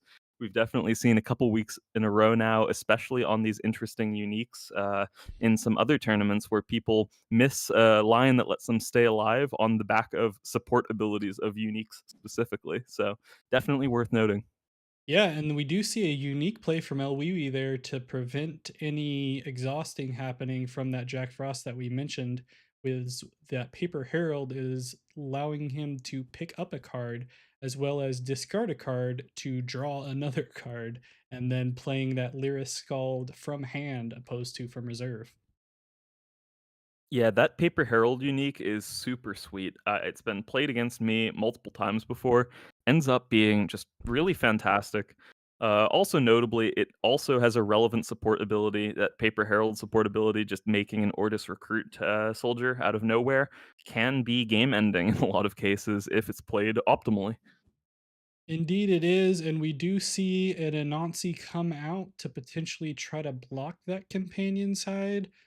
Um, Well, there is some availability here for Elwili to make something happen, but they only have one mana, and at least the Will o' the Wisp will allow a cost reduction for Elwili to potentially play a 2 cost and block Sabai on the Sigismar, but we do see a teamwork training hit the Anansi and make things that much more difficult.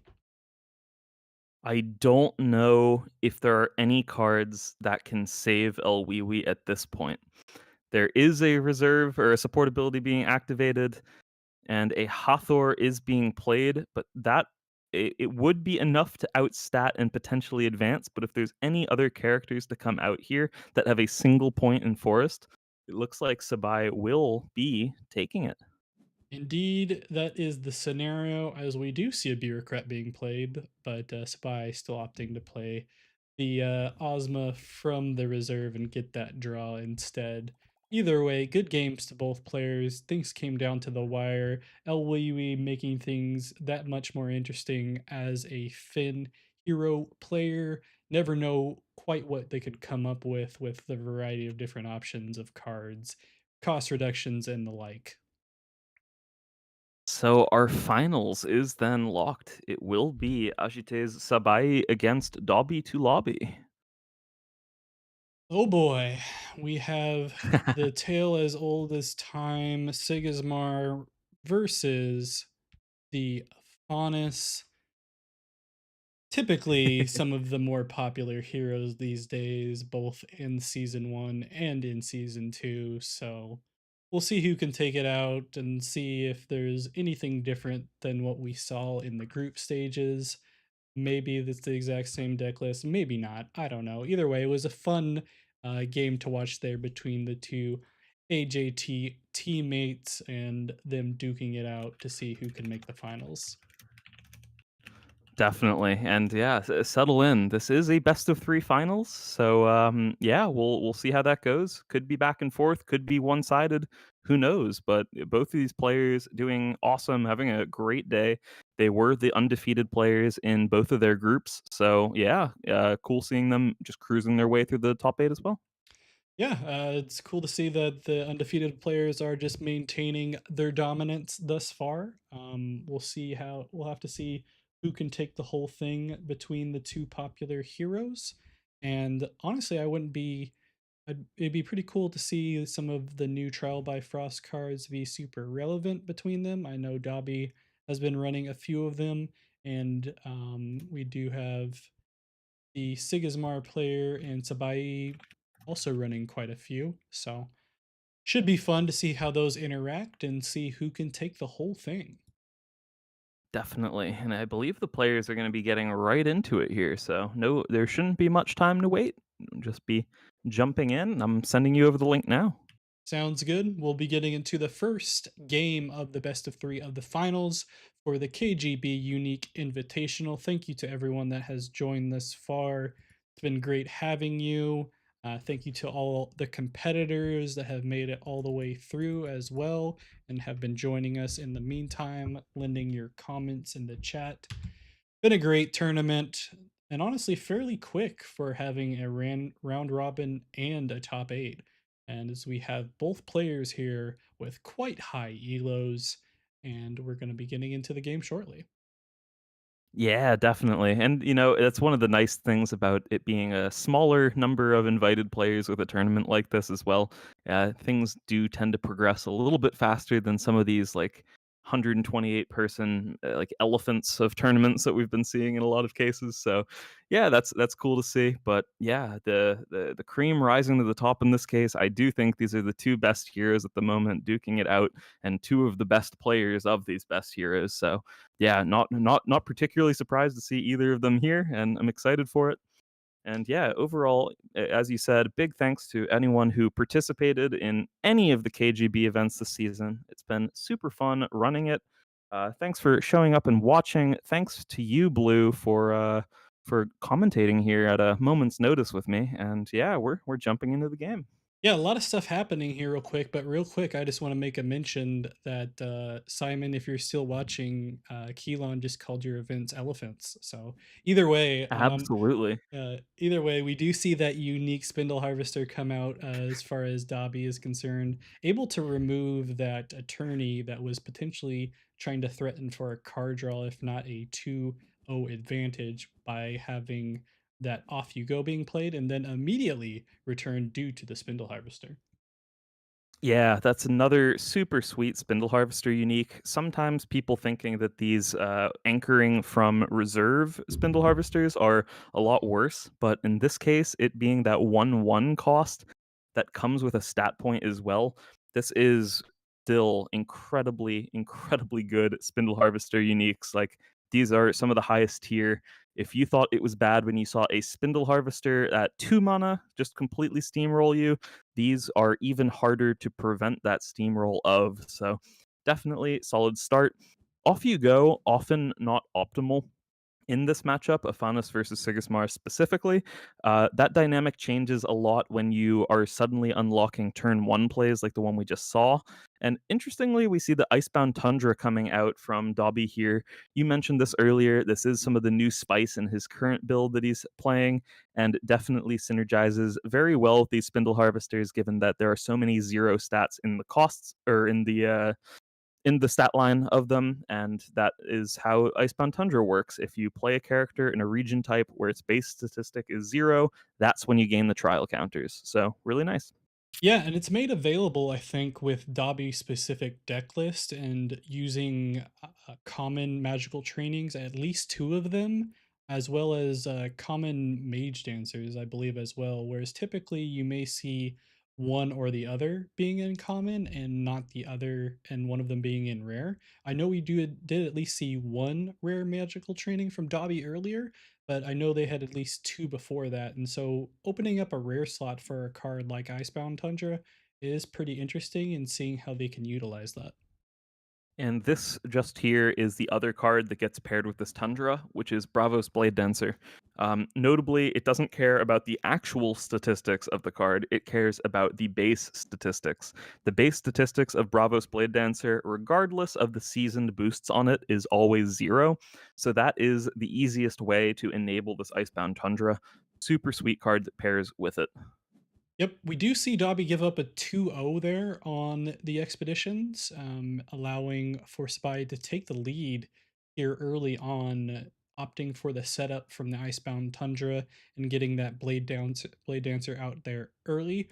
We'll be interested to see how they can play off of that and potentially come back from this early deficit. Yeah, I think the nice thing about the Tundra specifically is that it does sort of enable some of the later game strategies, and it really allows you to time when you're going to try to take back tempo from your opponent. So I don't think it's the end of the world conceding a couple expeditions at points in the game where the expedition conceding doesn't matter so much still.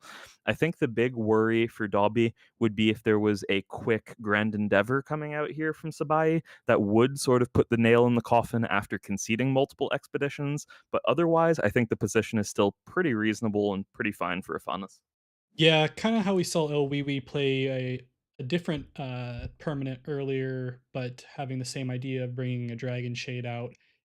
There's always the option to regain that tempo, getting some bigger statted character out there on the board and potentially taking a 2-0 and coming back.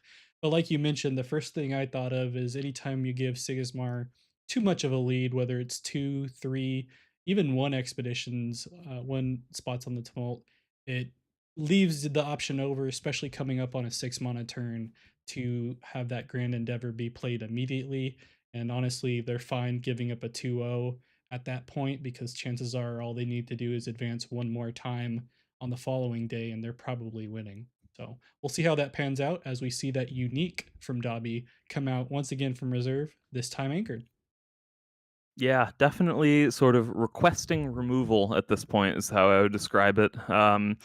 It it is in a position where if it's able to just hang out there, it's likely to generate massive amounts of advantage, or at least prevent much of Sabai's strategy, rather, if it sticks around.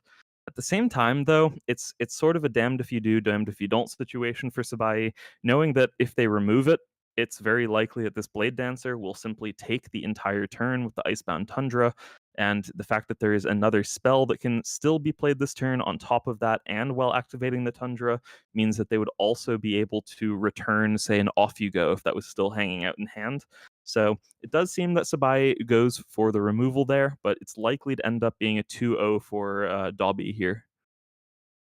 We will see Dobby play here shortly, probably looking at the line that you're talking about earlier. Um, Although we'll have to see if they decide they have something that they can play before playing out the Blade Dancer and triggering the Tundra to try to just return it to hand. The only thing that would be coming to mind is if they wanted to play some type of magical training. Um, I think, well, at least there's a very high chance that Dobby still has that Off You Go that they returned to hand earlier. So it could be worth potentially just Off You Going on the Ordis Attorney just to prevent a card draw this turn. But that's definitely still possibly in mana at this point. But no, it does seem they still have it. They're going for exactly that, getting rid of one source of card advantage there before likely just taking a double advance here. yep. And then we'll see the Blade Dancer come out and get the boosts necessary. Oh, in fact, we will see instead another unique Spindle Harvester, opting to keep the Blade Yeah, Dancer in reserve. that is definitely really nice. I think sometimes Afanis players are unwilling to take this line because they won't have the boost at dusk on the Spindle Harvester in order to return something. But in this case, I think Dobby definitely doing a good job in recognizing that he just needs to deploy something that'll stick around and generate a bit more incremental advantage over time. And having a character anchored in play for the next turn that also is requesting removal from this tiny jail, for example, definitely a good way to get that going. At the moment, though, I would say Afanas is a bit starved in terms of cards, so they're definitely hoping for something to stick around and possibly try to find like a magical training to start looping that, for example.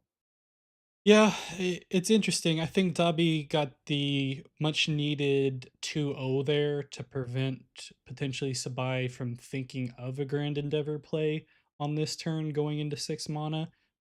I'm thinking if I'm drawing a Grand Endeavor now, I'm more than likely not wanting to look to play it, especially since you're more than likely going to be giving up two expeditions, and yeah, you'll get one in return on the next setup, but putting you in a tough spot as far as potential small step plays. But we'll see what happens.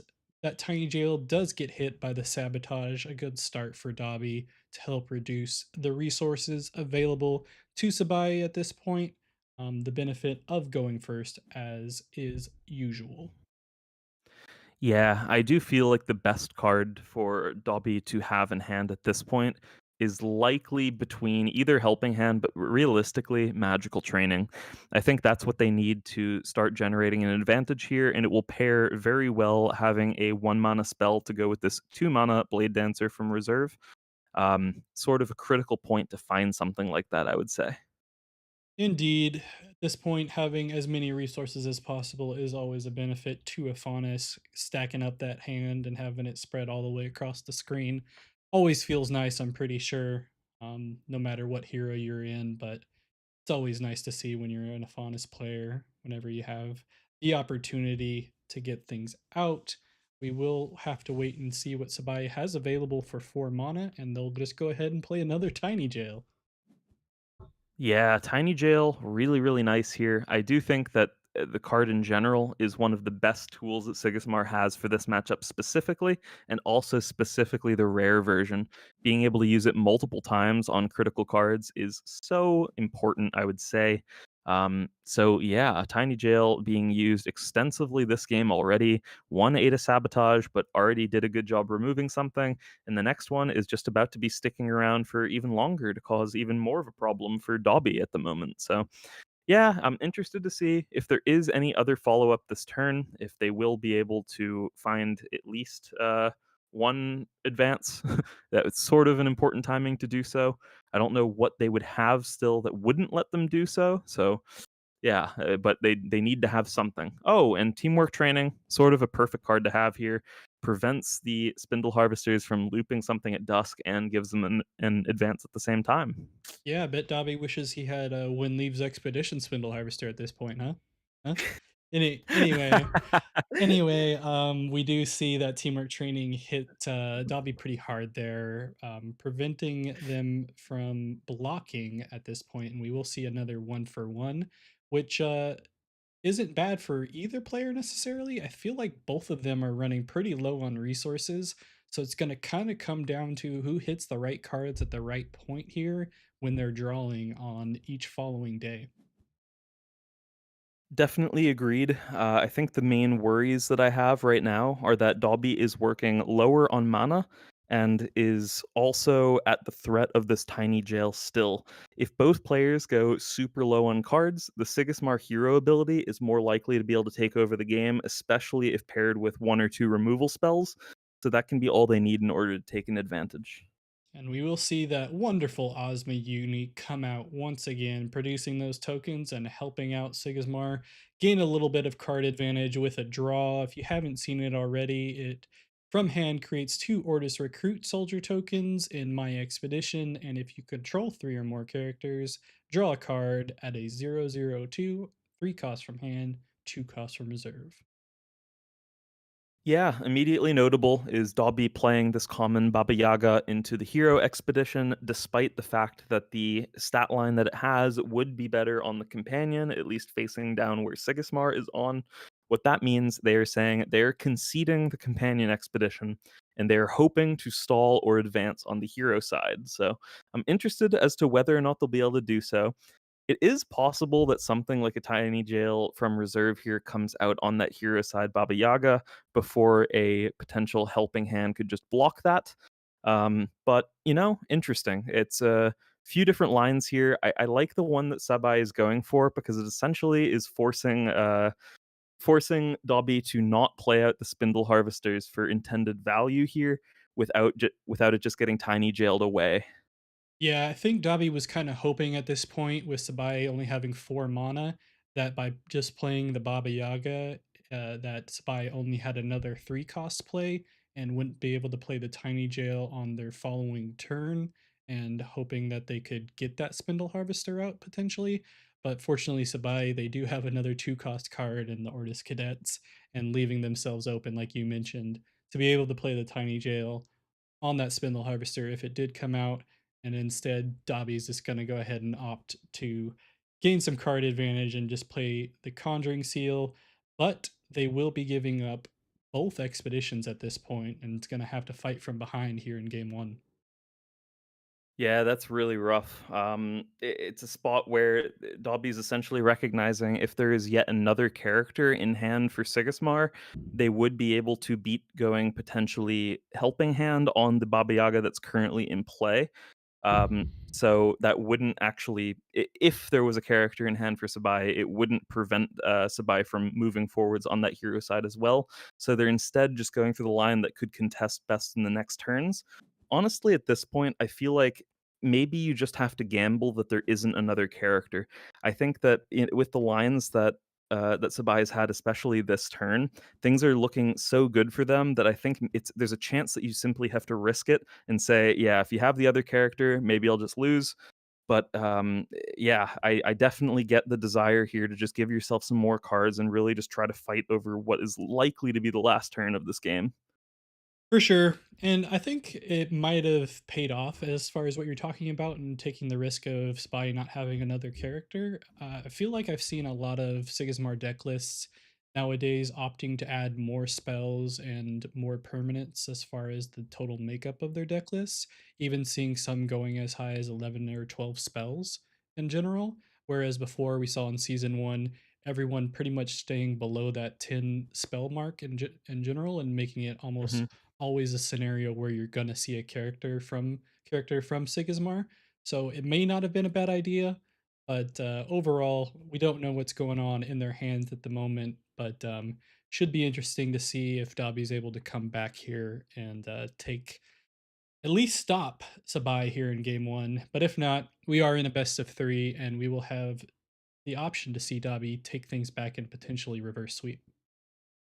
And I was really hoping for Dobby there to have another copy of Tooth Fairy to really put the hurt on in terms of resource availability for Sigismar, just working with so few less cards. But as it stands, yeah, I'm wondering about combinations of things that they might need in order to stop this with just 5 mana remaining. It's likely that the Spindle Harvester, there's a good chance that's going to have to get played out for 1 mana and simply eat removal, or even have the Baba Yaga eat removal instead.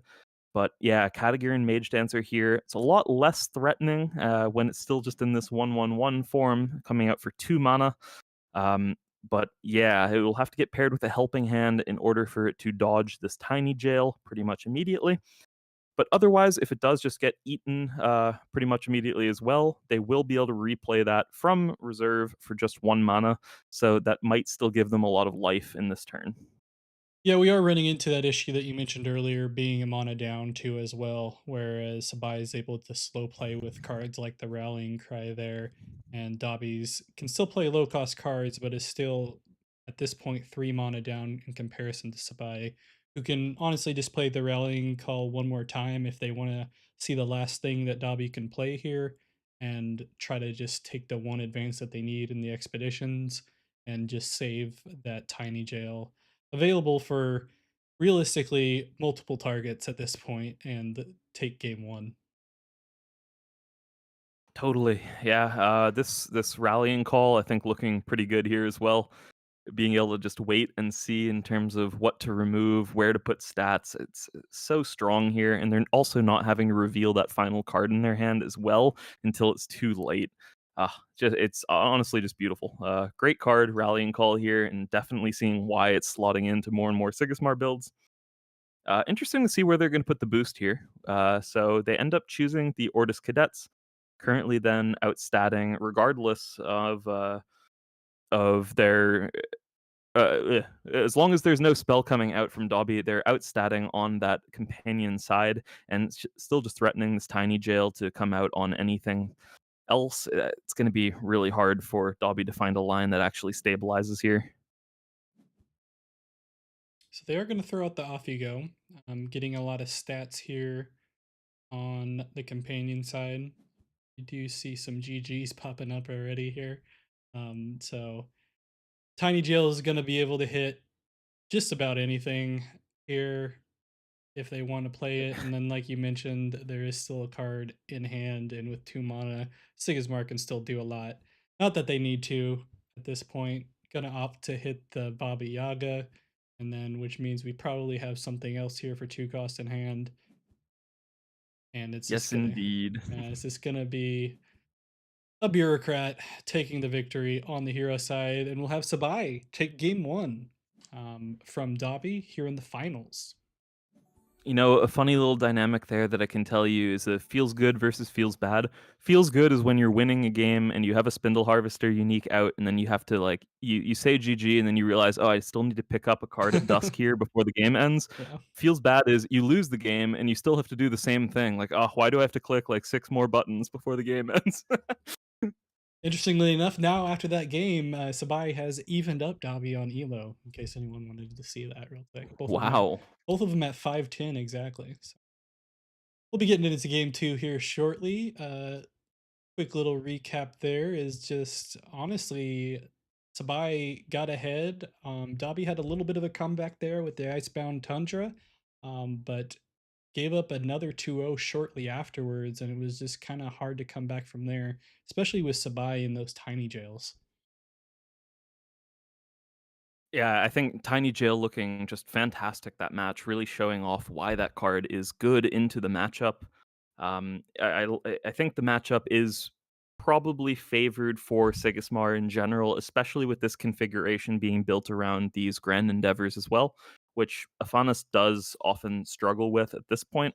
I think there's also various versions of the Afanas deck that just simply don't have outs to that card anymore, or there isn't the option to potentially concede an expedition and just remove it with a banishing gate, as many Afanas lists are starting to cut banishing gates as well, just to be a bit more consistent. So interestingly, I do think it's a slightly favorable anyway when you're playing a tiny jail list for Sigismar. Super dynamic matchup anyway. But yeah, this Grand Endeavor list as well seems well suited for what they're expecting here. Yep, as we get into game two here shortly, and we are in, we have some slow plays coming out with the one costs from each hero, and then a two cost Mage Dancer being a setup here for Dobby. We'll see if there's anything left for Sabai to potentially get the at least two advance here.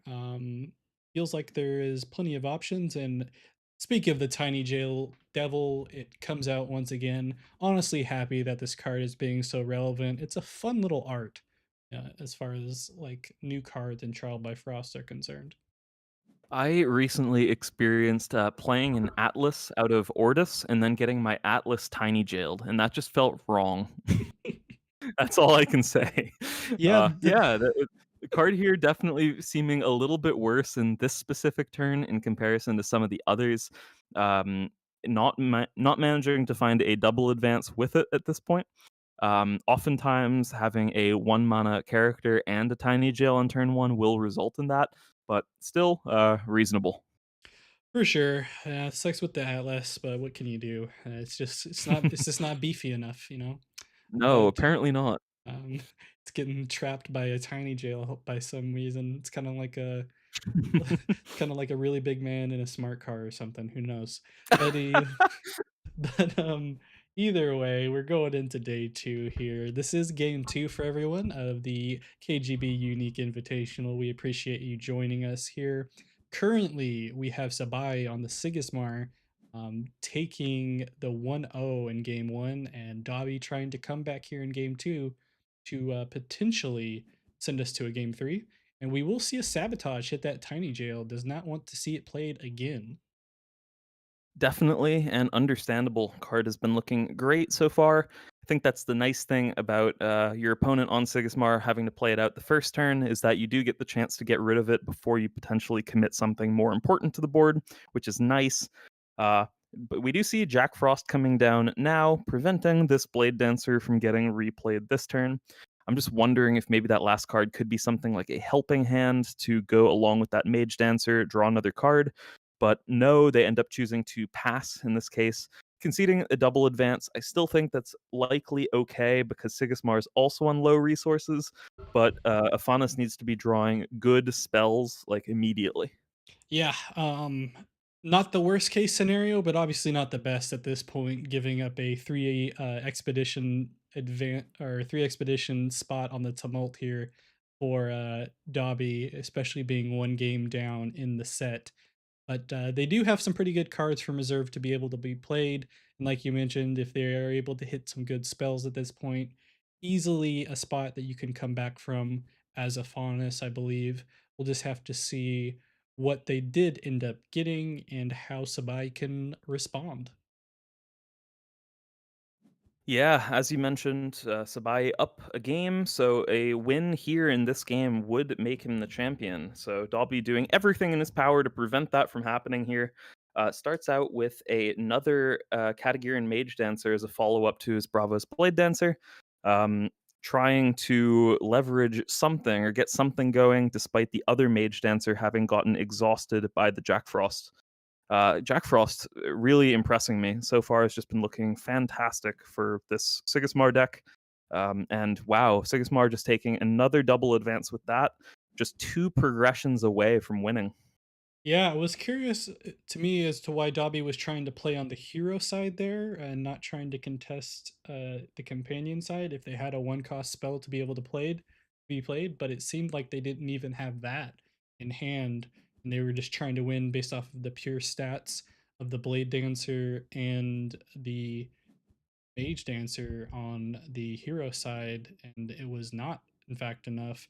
And with that Oh, Endeavor coming out, that's almost just about a nail in the coffin as it gets. And Dobby, and yeah, yep. Dobby calls it himself. Like he knows he doesn't have anything at this point to stop it.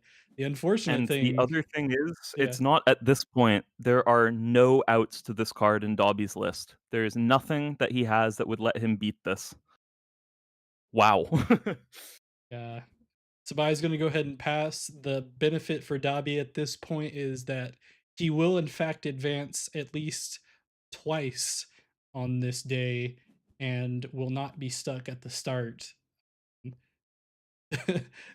by the end of this game. But at this point, there is just about nothing you can do. As you mentioned, Yeah. as you mentioned earlier, a lot of Afonis players are moving that banishing gate from their lists to try to be a little bit more consistent. And unfortunately for them, when you run into a card like Grand Endeavor, um, especially getting behind this far, it hurts a little bit. Yeah, many Sigismars no longer playing this card because they find that cards like Tiny Jail and Jack Frost on their own are good enough for shoring up this matchup. This one is so good at putting the nail in the coffin at this point. Dobby having to concede so much early on, trying to set up a really strong turn, like what it looked like he was going to be able to output the last turn, but there just aren't the cards in his deck that would let him fight through this at this point. That is the risk of conceding too much in the early game against Sigismar. Sigismar so hard to contest in that early game as well. Even if you are fighting, no guarantee that that works. And yeah, seeing here how strong Sigismar can be in this new set. It was strong to begin with, and it just got even better. Yep. Sabai for Team AJT able to take the victory here. And I do notice someone new in the chat, Pedro. If you're interested in Altered, feel free to reach out here or on YouTube or anywhere in general, and we'll teach you a little bit. But glad you're able to join. Either way, we are wrapping up here on the game. We do see one of the uniques from Dobby played earlier, great uniques for Aonas, but unfortunately, just not going to do quite enough here.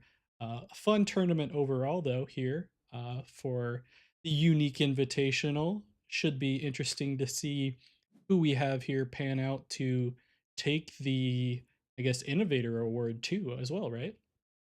Yeah, definitely. I can already tell you that one will be going in the direction of Nervin Tuxus, who managed to top eight and was continuing to play this super cool, innovative version of Nevenka with Lyra Festival, but also Small Step Giant Leap. Crazy stuff going on, and the deck looked pretty solid. But yeah, overall, huge congratulations to Sabai for winning the whole thing, to Dobby as well, giving it a really good shot there in the finals, but just in general, having an excellent tournament. And congrats to everyone who made top eight, who played in the event, who was here. And yeah, and a huge thanks again to you, Blue, for showing up at a moment's notice to join in with me. For sure, it was a fun time. Glad to watch some more Altered. I always enjoy being able to talk over some games when I'm not playing myself. I'm glad to have you here with me with all the knowledge that you do have for the variety of different matchups, especially since we're seeing a lot of Afonis these days, but also from the experiences that you have with your own team in AQZ. So, yeah, Definitely. pretty cool. Congrats to Sabai going undefeated all the way through at this point from groups through the top eight. Dobby also undefeated up until this point. Both of them still at 500 elo. So congrats on that. I haven't made it up there quite yet. I've just been hanging around in the 400s. But what can you do? You know, sometimes you gotta have fun. But yeah, great games, and congrats to Nervin Toxis too for being able to get the Innovator Award if you're still around. I know you had been taking a break, and it's cool to see that new deck list that you put together as far as the Venka with the Lyra Festival. Definitely. And yeah, okay, now is a good time to mention I don't have an exact start date for a season 2 of KGB. I'm definitely planning on bringing it back at some point in the near future because everyone in general has found it super fun. I've been loving all the messages I get related to it. One of my favorite things about not playing in the events myself is that people will reach out and show me their cool deck lists and they don't feel like I'm using it to competitively crush them in the event that they're excited about. And I think, that always makes me happy to see that people are excited to show me what they're working on and be like, is this creative enough? Is this really fun? And I'm like, if it's really fun, you tell me, like, play it, let's go. And I don't know, I've had a great time running it. For the time being, what I would say is you should play the weekly AQZ Championship event. You should play AWOL, Ace, whatever you can play during the week, during the weekend. But KGB will come back at some point. Definitely working on just securing prizing and timing for it. So yeah, I will see you with that in the future. But otherwise, hit up the other tournaments. I'm involved with a lot of them, either as commentator or just some guy who shows up and plays. So For yeah, sure. thank you. Yeah, and little does everyone know that's giving you their deck list that you already know their deck list before they even share them because you look at everybody's prior games and you have like a giant little dossier of every single opponent you could possibly run into and every card that they have type of thing. Not quite, but You you should see the website he's created. It's insane. Either way, I don't mean to share his secrets, but that's what true. you could look forward to if you ever face the Keylon guy. Other than that, for me, same stuff as him pretty much. I do a lot of commentating for whoever will have me pretty overall. And other than that, videos weekly here on Blue Oak TV. If you are watching and have not already subscribed, do it. Do it. Um, Subscribe to Blue Oak TV. yeah, that would be great. Other than that, appreciate everyone that stopped by to watch us here. It's been a great tournament, and thank you to the Keylon guy for having me. Oh, well, no, thank you for having me and bringing a stream to this event. It was awesome, and I'm glad that someone was motivated to wake up super early to do so. So thanks so much. No worries. Anything else you want to say before we close things out? I think that's pretty much it for me. Congrats to everyone. Thanks everyone for playing all these events. It's been tons of fun, and I'll see you around. I'm your friendly neighborhood killing guy. Just reach out on Discord if you want anything from me. Yep, we're gonna close things out here, and it looks like someone else got kicked out from AQZ in the chat, as is customary for one of these online tournaments. So, unfortunate to whoever that was. I didn't see who got kicked out. Oh, it's for Nico. Unfortunate. Either way, just had things in there, but now he's gone. But yeah, thanks for everyone that joined. Gonna close out the stream, and I will catch you later. Bye. Take care.